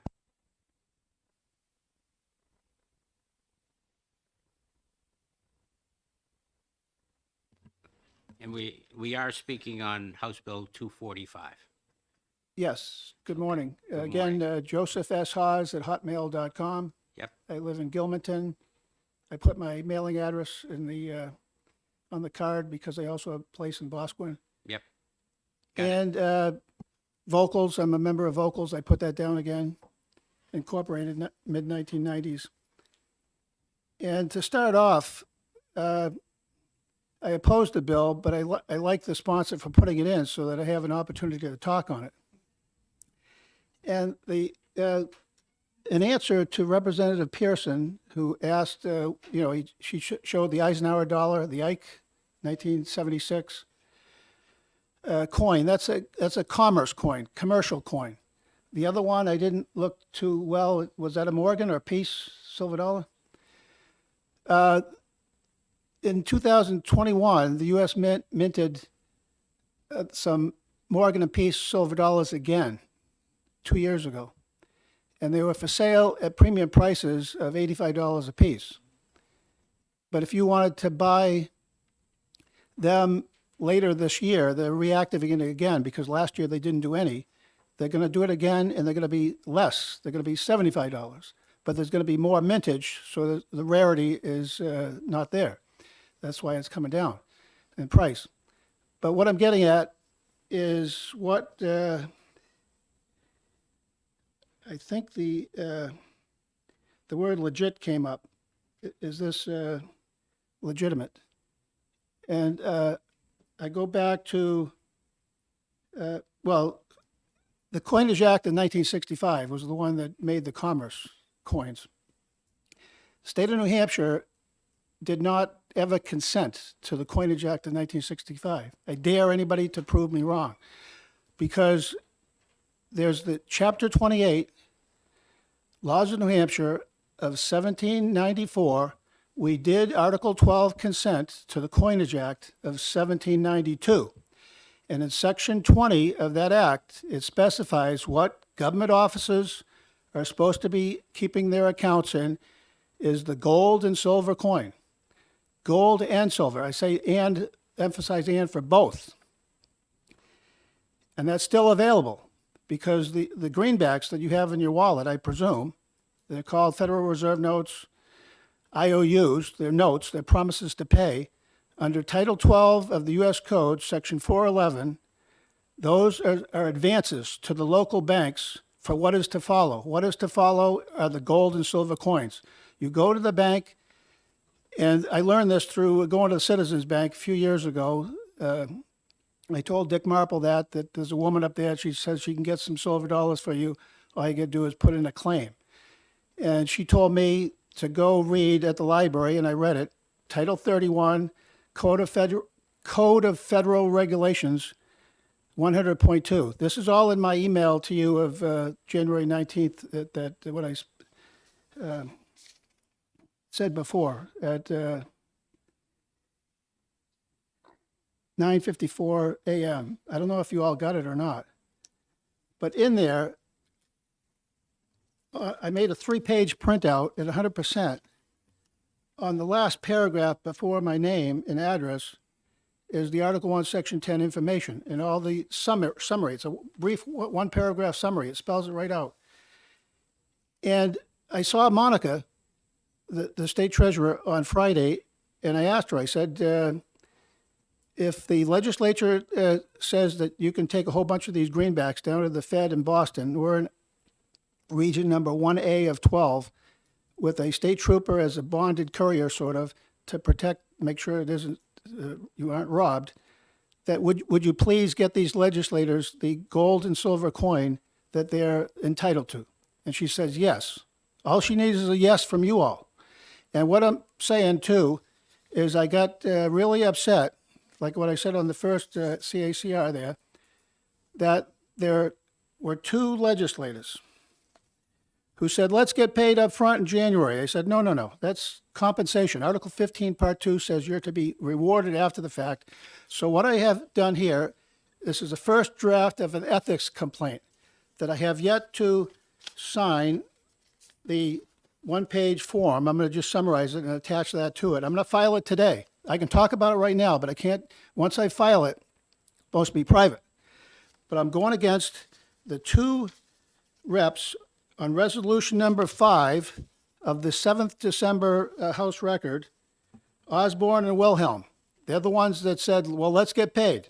No. They violated their oath by saying that up front. They're supposed to get paid compensation. Ignorance of the law is no excuse. But I won't go into that now. But I just thought I'd let you know that maybe you could put this on hold until after they make a decision. Because they might say to Monica, yeah, well, let's try it out. Let's go get it. And if they don't pay up, you know what happens? Years ago, I found out you had to get 5 people to put somebody into involuntary bankruptcy. And that was just a con. Anybody can do it. I mean, all the legislators should say, well, Monica, the Fed's giving you a hard time. We'll file an action in federal court, a class action suit against them. What are they going to do? They're going to make it go to U.S. Marshal sale for the sale of their multi-million-dollar property down there? No, they're going to go and get the coins that they can get, because that 31 CFR says in there, off the top of my head, it's in the writing in my paperwork, it says ever since 1920, they're a private outfit, Federal Reserve System, Federal Reserve Bank. Ever since 1920, they have been given the authority of the Assistant Treasurers of the United States to requisition coins at face value from the U.S. Mint. And that's all you got to do is put in a claim. I've asked a lot of these banks around here, well, could you write that letter down there and get it? Oh, no, we're too busy, blah, blah, blah, blah, blah. But the government is force. That's what George Washington said, I think, a long time ago. So the force, let's put some force into this, not bill, but I mean, I guess you could put a amicus curiae front of the court, front of the ethics committee briefing, I guess, saying, well, yeah, we want something to be done. And one last thing is, I did get a copy from the LBA of the actual fiscal note. And on page 2 of 3, it says it will cost the state $1,947,008 to pay off legislators at $4,792 per legislator at the $23.96 silver price. But that's, I told her, I said, that's only one option to get. I mean, I told her she's a liar and a thief, but I told it in a nice manner because I said, yes, you're correct that that is an option, but you're being a liar by omission. And I don't know whether Bill Dwyer told her or not. I think she was working there at the time. But I sued Bill Dwyer in the Concord District Court, and he wanted me to sue him. He said, let's get this thing over with. And we went over there, and one of the Attorney General's assistants, he dismisses by null pros. I said, come on, because they were using an Attorney General memo of Suzanne Gorman. She said, well, you can take U.S. notes. You know, that gets into another subject. I mean, you have Federal Reserve notes and U.S. notes. We don't need to go to No. another subject. We have enough here with 245. But I've been working on this since the 1980s with F. Tupper Saucy. I mentioned that last time. Right. And he was from Swanee, Tennessee. He wrote the book Miracle on Main Street, and he published Main Street Journal back in the 1980s. That's how I found Dick Marple. I said before at the other bill. Yep. And Ed Como, you go to New Hampshire governmentoversight.com. you can contact Ed Como through there. He even filmed, Dick, if you go to Google, you go under Marple Money, and there's a nice 4-minute video of him explaining what Representative Pearson had with his coins, and Ed Dick got into paper money too. Okay. And I think that's all I have to say. Great. Other than maybe, I made some notes here. One last thing. One last thing. Yeah. It's, what is it now? No, it's all right. Don't- just 11:23. One last thing. Yep. One last thing is Section 16, Part 15 of the Federal Reserve Act of 1913. All those Federal Reserve notes are to be, they're not monetized. Monetized mean that they buy them for 6 cents a piece from the Bureau of Engraving and Printing, U.S. Bureau of Engraving and Printing. They get the paper dollars that are actually cotton dollars from Crane Paper Company, Dalton, Mass. My uncle had a cotton Yeah. plantation in Mississippi, so some of that might be in there. But they buy them for 6 cents a piece on the average. You know, the ones with the $100 bills with the stripes, I think they're a little bit more. But anyways, the bottom line is they're not monetized until they go out to the local banks. They keep them in storage there. Once they go out by Section 16, Part 15 of the Federal Reserve Act, they, meaning the federal agents, have to give to Uncle Sam's agent either a gold bar or a gold in some type of substance or a gold certificate saying we're keeping this here. And Dick Marple used to say, oh yeah, why are they doing that? Because they're charging us rent. Why don't they just put it over in Fort Knox? And Fort Knox is probably full. Who knows? I mean, Yeah. last time it was audited was back in the 80s, I guess, or one of those chance audits. So there is the gold there, and if they don't have any silver dollars, then they just sell the gold, buy the silver from the U.S. Mint, and pay us all off. Simple. Got it. Let's take a field trip down to Boston.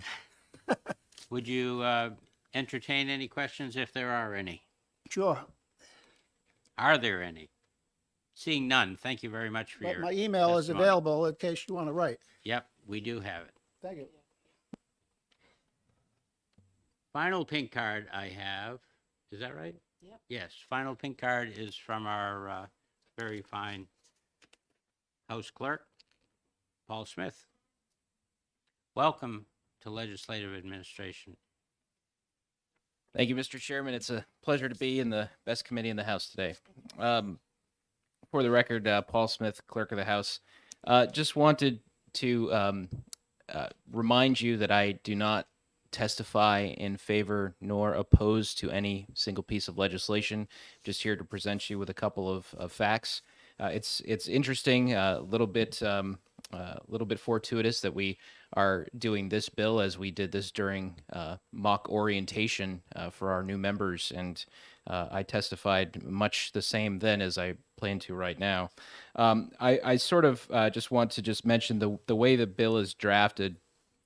It does specify that 200 coins in troy ounces have to be purchased, and I would note, as the fiscal note states, that this has a cost of $23.96 roughly last month when this was written, and that puts compensation total at nearly $4,800.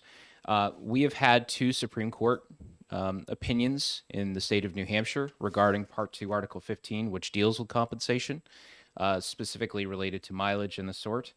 And in both of those instances, the justices have opined that if you are going to pay more than what is allotted in the Constitution, that is unconstitutional.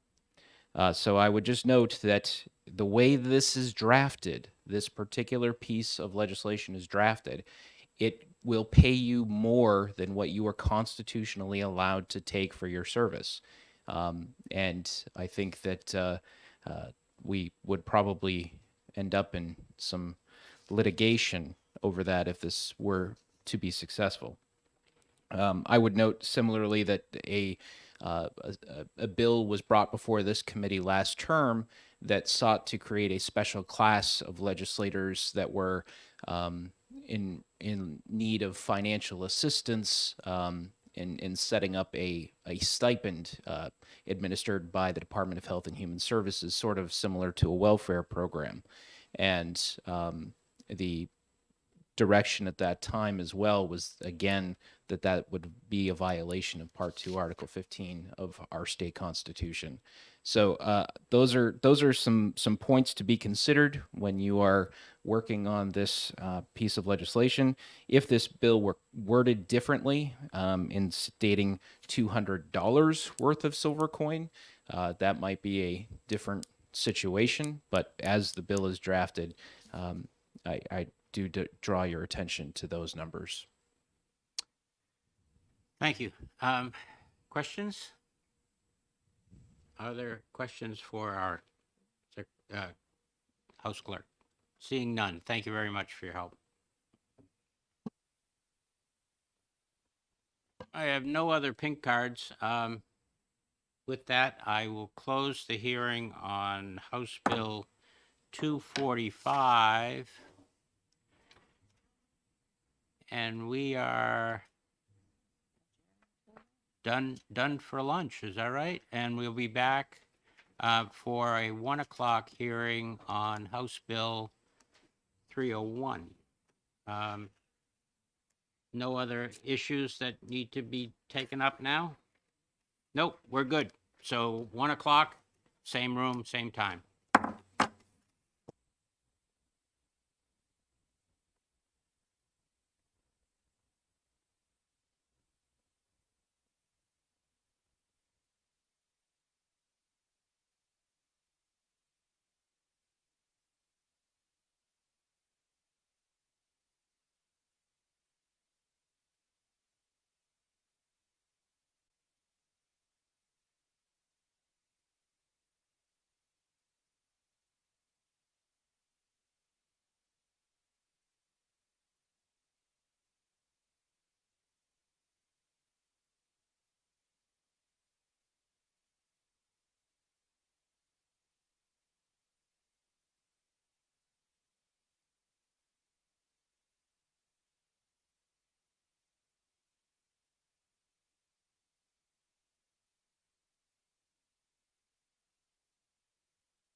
Good afternoon. It is 1 o'clock and I'm opening the hearing on HB 301. I recognize the prime sponsor, Representative Hill, to introduce the bill. Thank you, Madam Chair. Welcome to Legislative Administration. I am Representative Greg Hill. I represent the town of Northfield. That's Merrimack District 2. I'm here to introduce House Bill 301 to you. I think this will be one of several meetings that we have on House Bill 301. I wanted to just try to give you a brief primer on why this is important. As you'll see from the paperwork that our committee researcher put together, this has been heard a couple of times. Last year, this committee retained the bill and worked on it a little bit over the summer. I'll start with two quotes from Representative Ned Gordon, who is the chair of House Ethics. He said, "If you read the ethics guidelines, they seem to imply that as long as you disclose a conflict, the individual legislator makes up his or her mind as to whether or not they need to recuse themselves," Gordon said. But the Ethics Committee has in the past, as well as in recent informal resolution, determined that there are circumstances when recusal is required and should occur. That's one quote. The other is, "We have a legislature that is composed of citizens and intended to be a citizens' legislature, and they bring their experiences with them. We have tried to strike a balance where we don't want people to not be able to use their talents and the information and knowledge they have, but at the same time, we do need to put in place a system when people do have a direct conflict that needs to be recognized and addressed." Those are both from the Republican chair of the Ethics Committee. Just as balance, there's an excellent quote in here, aside from our own member, Representative Wall, there's one from Timothy Smith that spoke to me, and he said in his committee report, "The minority feels that this proposed amendment to the state constitution represents a logical and prudent measure for legislative reform. An amendment to eliminate financial conflict of interest actions in the legislature would boost public confidence and reassure the voters that we are all here to do their business and not just our own business. This is a measure with enormous bipartisan support outside the State House, with about 50 constituents contacting the committee, testifying, or signing the blue sheet in support of the amendment. Many expressed shock that such a provision was not already in our state constitution." That's it for my reading. So what we have and what we've undertaken in this committee was a way to first establish, for the first time establish, recusal as an option for legislators. And as Representative Smith said, most are surprised that we don't have that. We have undertaken with a couple of the internal people here, one of which is Mr. Lambert, who you may all know, and he helped you fill out the disclosure forms. We've tried to look at simplifying, and I think that's the key word, simplifying that ethics book that we have, specifically in the area of conflicts of interest. This book is complicated, I will say. It seems that every time a crossroads came, we added a new definition or a new category, and I'll give you the example of special interest. That in order to clarify for the legislator what they should be doing when they identify a conflict of interest in their own day-to-day management of these bills. But we don't seem to have given direction to any of our colleagues what they should be doing or how they should be thinking.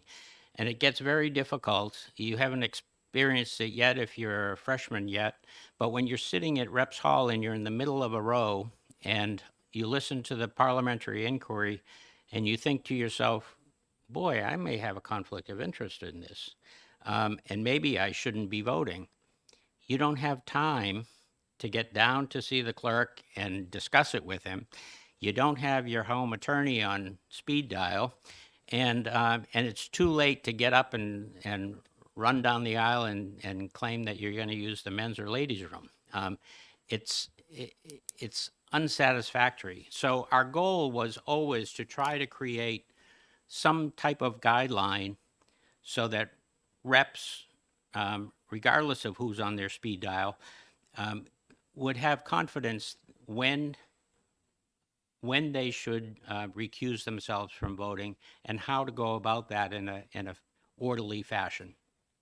So we sat and came up with the definition that I think you see on page 2 of the bill, line 16.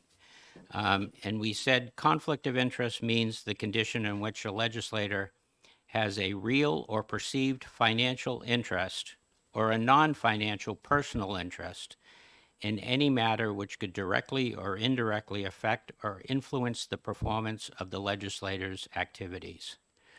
And then it goes on and talks about financial interest and non-financial personal interest.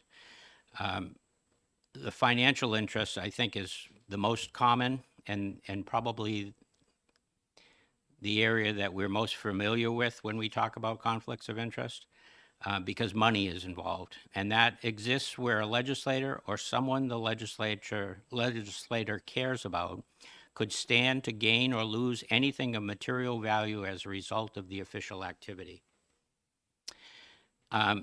That's money.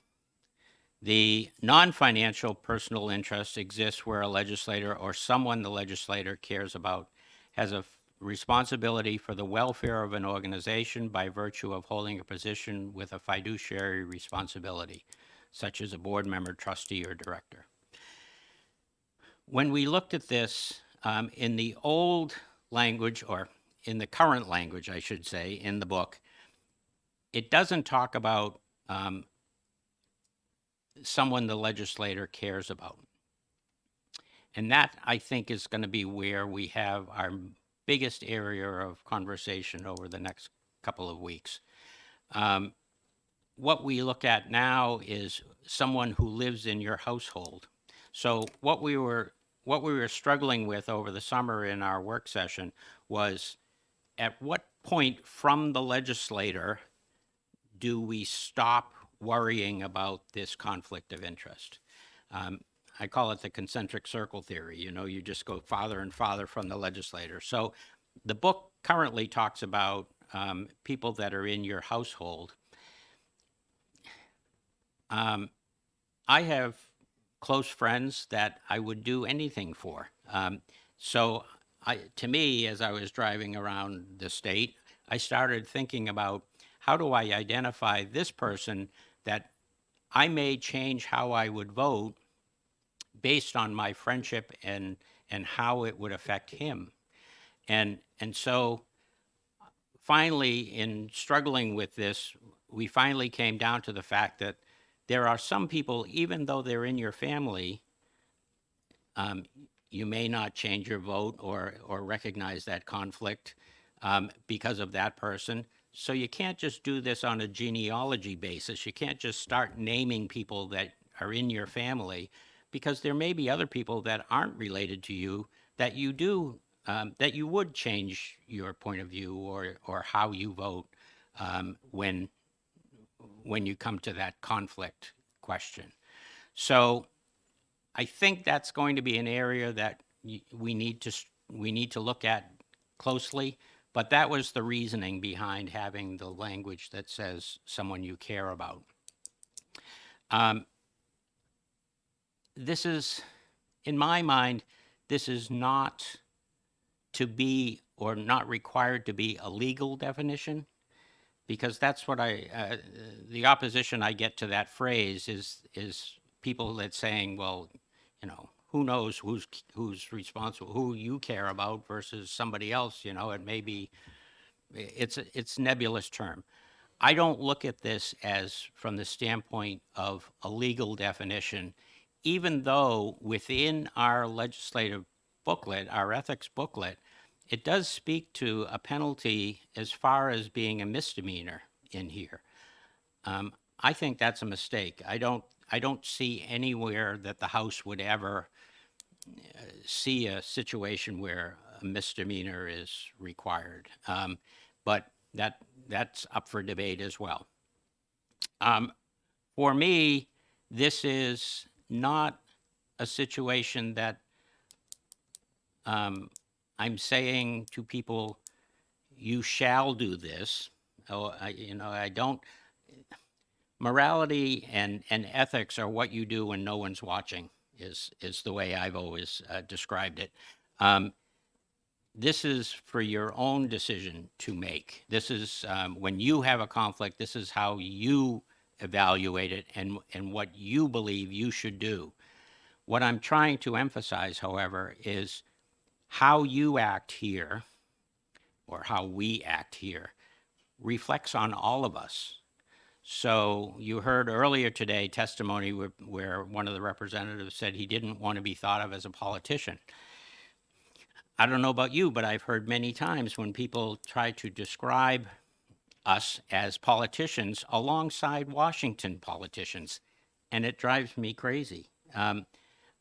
I think this is the time that we need to have something in place that allows a guideline or some kind of direction for representatives, especially new representatives, so that they can understand what they should do when they have a concern that their vote may be influenced differently than what they would normally vote because of their relationships, either in other positions like a board member or trustee, but also for those people that they are close to. So with that, I'm happy to end, because this is just the beginning of our conversation, and I think maybe questions may be a better avenue. Thank you. And I'm sure that there are questions, so if you want to raise your hands and wait to be recognized, that would be great. Yes, Representative Pear. Thank you. Hello. Thank you. Oh, okay. In the research, or just where this idea came from, was there any discovery of language from other states or even at the federal level to kind of capture the phrase "someone the legislator cares about" in a different way or more specific, or anything like that? Was there anything found? Thank you for your question. You would think so. You know, obviously there were at least 50 options for us here to look, or 49 other options, but it did. The NCSL language does go into Puerto Rico and does go into Guam and every other thing. So there were a lot of options. None had anything like that, but they were all over the board. So some spoke to just the legislator and they didn't care about a spouse. Some spoke to, and maybe actually we can get that information, a breakdown of what each state did, if that would be helpful. But they are all across the board. The interesting thing to us as we went through the work session was that most of the legislatures try to force the legislator to vote, not get out of the vote, if that makes sense, if I'm saying that correctly. They were more concerned with people overusing this than actually using this, if that's helpful.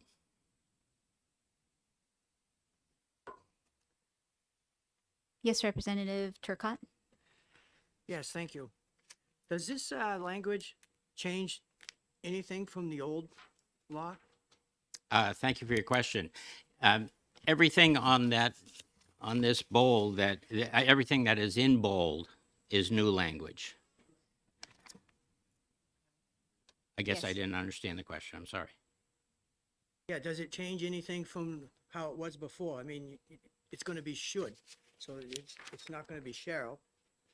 So does it change anything from the law? You put this language in, does it change anything from the old bill or the old law? I don't really know how to answer that, other than to say that the definitions are different. The definitions are meant to be more instructive than leading you to have to look up another phrase somewhere else. It is the ultimate outcome, recusal, is different than what is in the current law. So in the current law, you need to have a benefit, a financial benefit that is at least that is greater than anyone else in your position. In here, the benefit just has to be a benefit.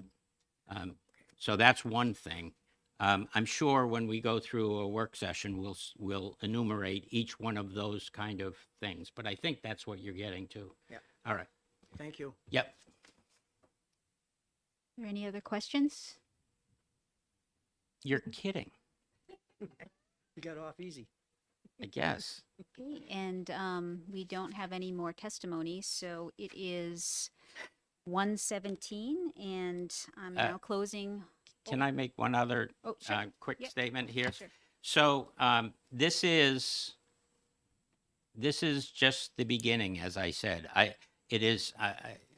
Someone asked me earlier why this only shows Republicans in the sponsoring section, and I wanted to explain that.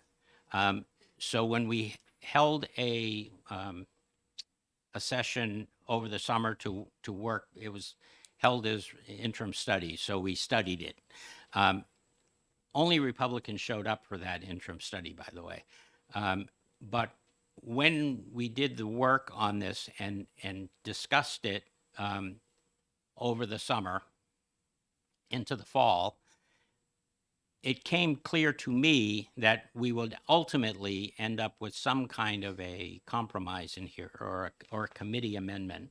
So I didn't really wind up trying to make sure that this bill was balanced, because I felt that the amendment that we come out as a committee will be balanced. So that was the answer for that. I can't think of anything else that is necessary to bring up in this activity.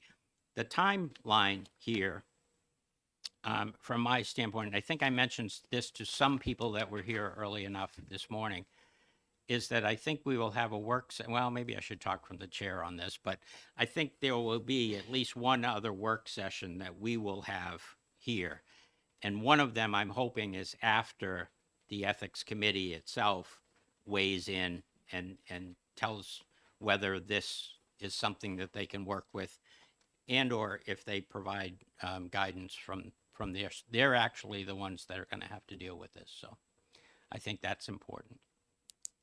Good. Okay, thank you. Thank And you. it is 1:20, and I'm closing the hearing on HB 301. No other. I made you up. No worries.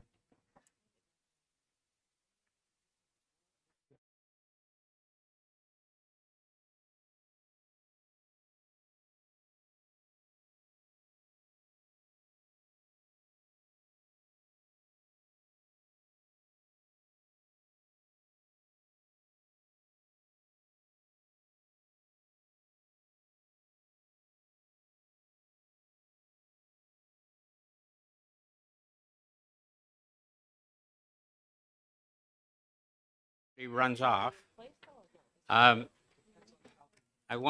think I had told everybody why we were meeting on Mondays, but I wanted to make sure that if there was a conflict or if there was a problem with any of that, to let either Vanessa or I know, that would be good. Can you shut off that microphone for, right in front here? Thanks. But we are planning to clean up our bills next week.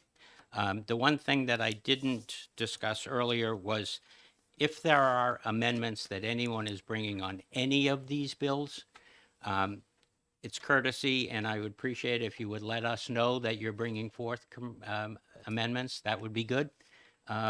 So that covers all of the other bills rather than the one that I was just talking about. Mr. Lambert, anything you want to add or before we close up?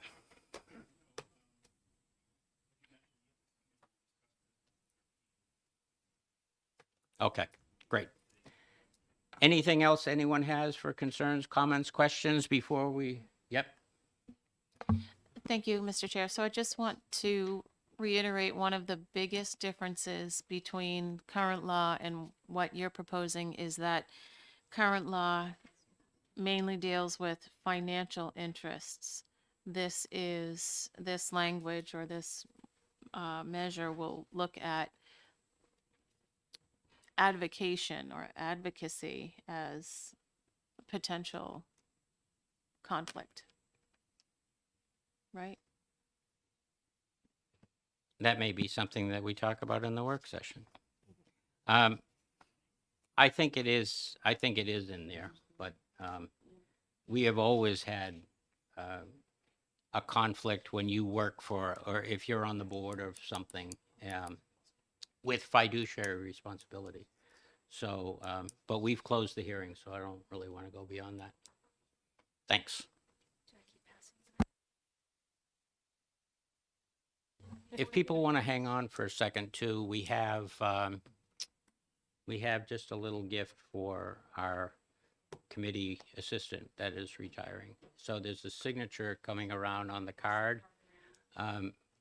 So it'd be nice if we all just didn't toss the package to her and then ran out the door, so.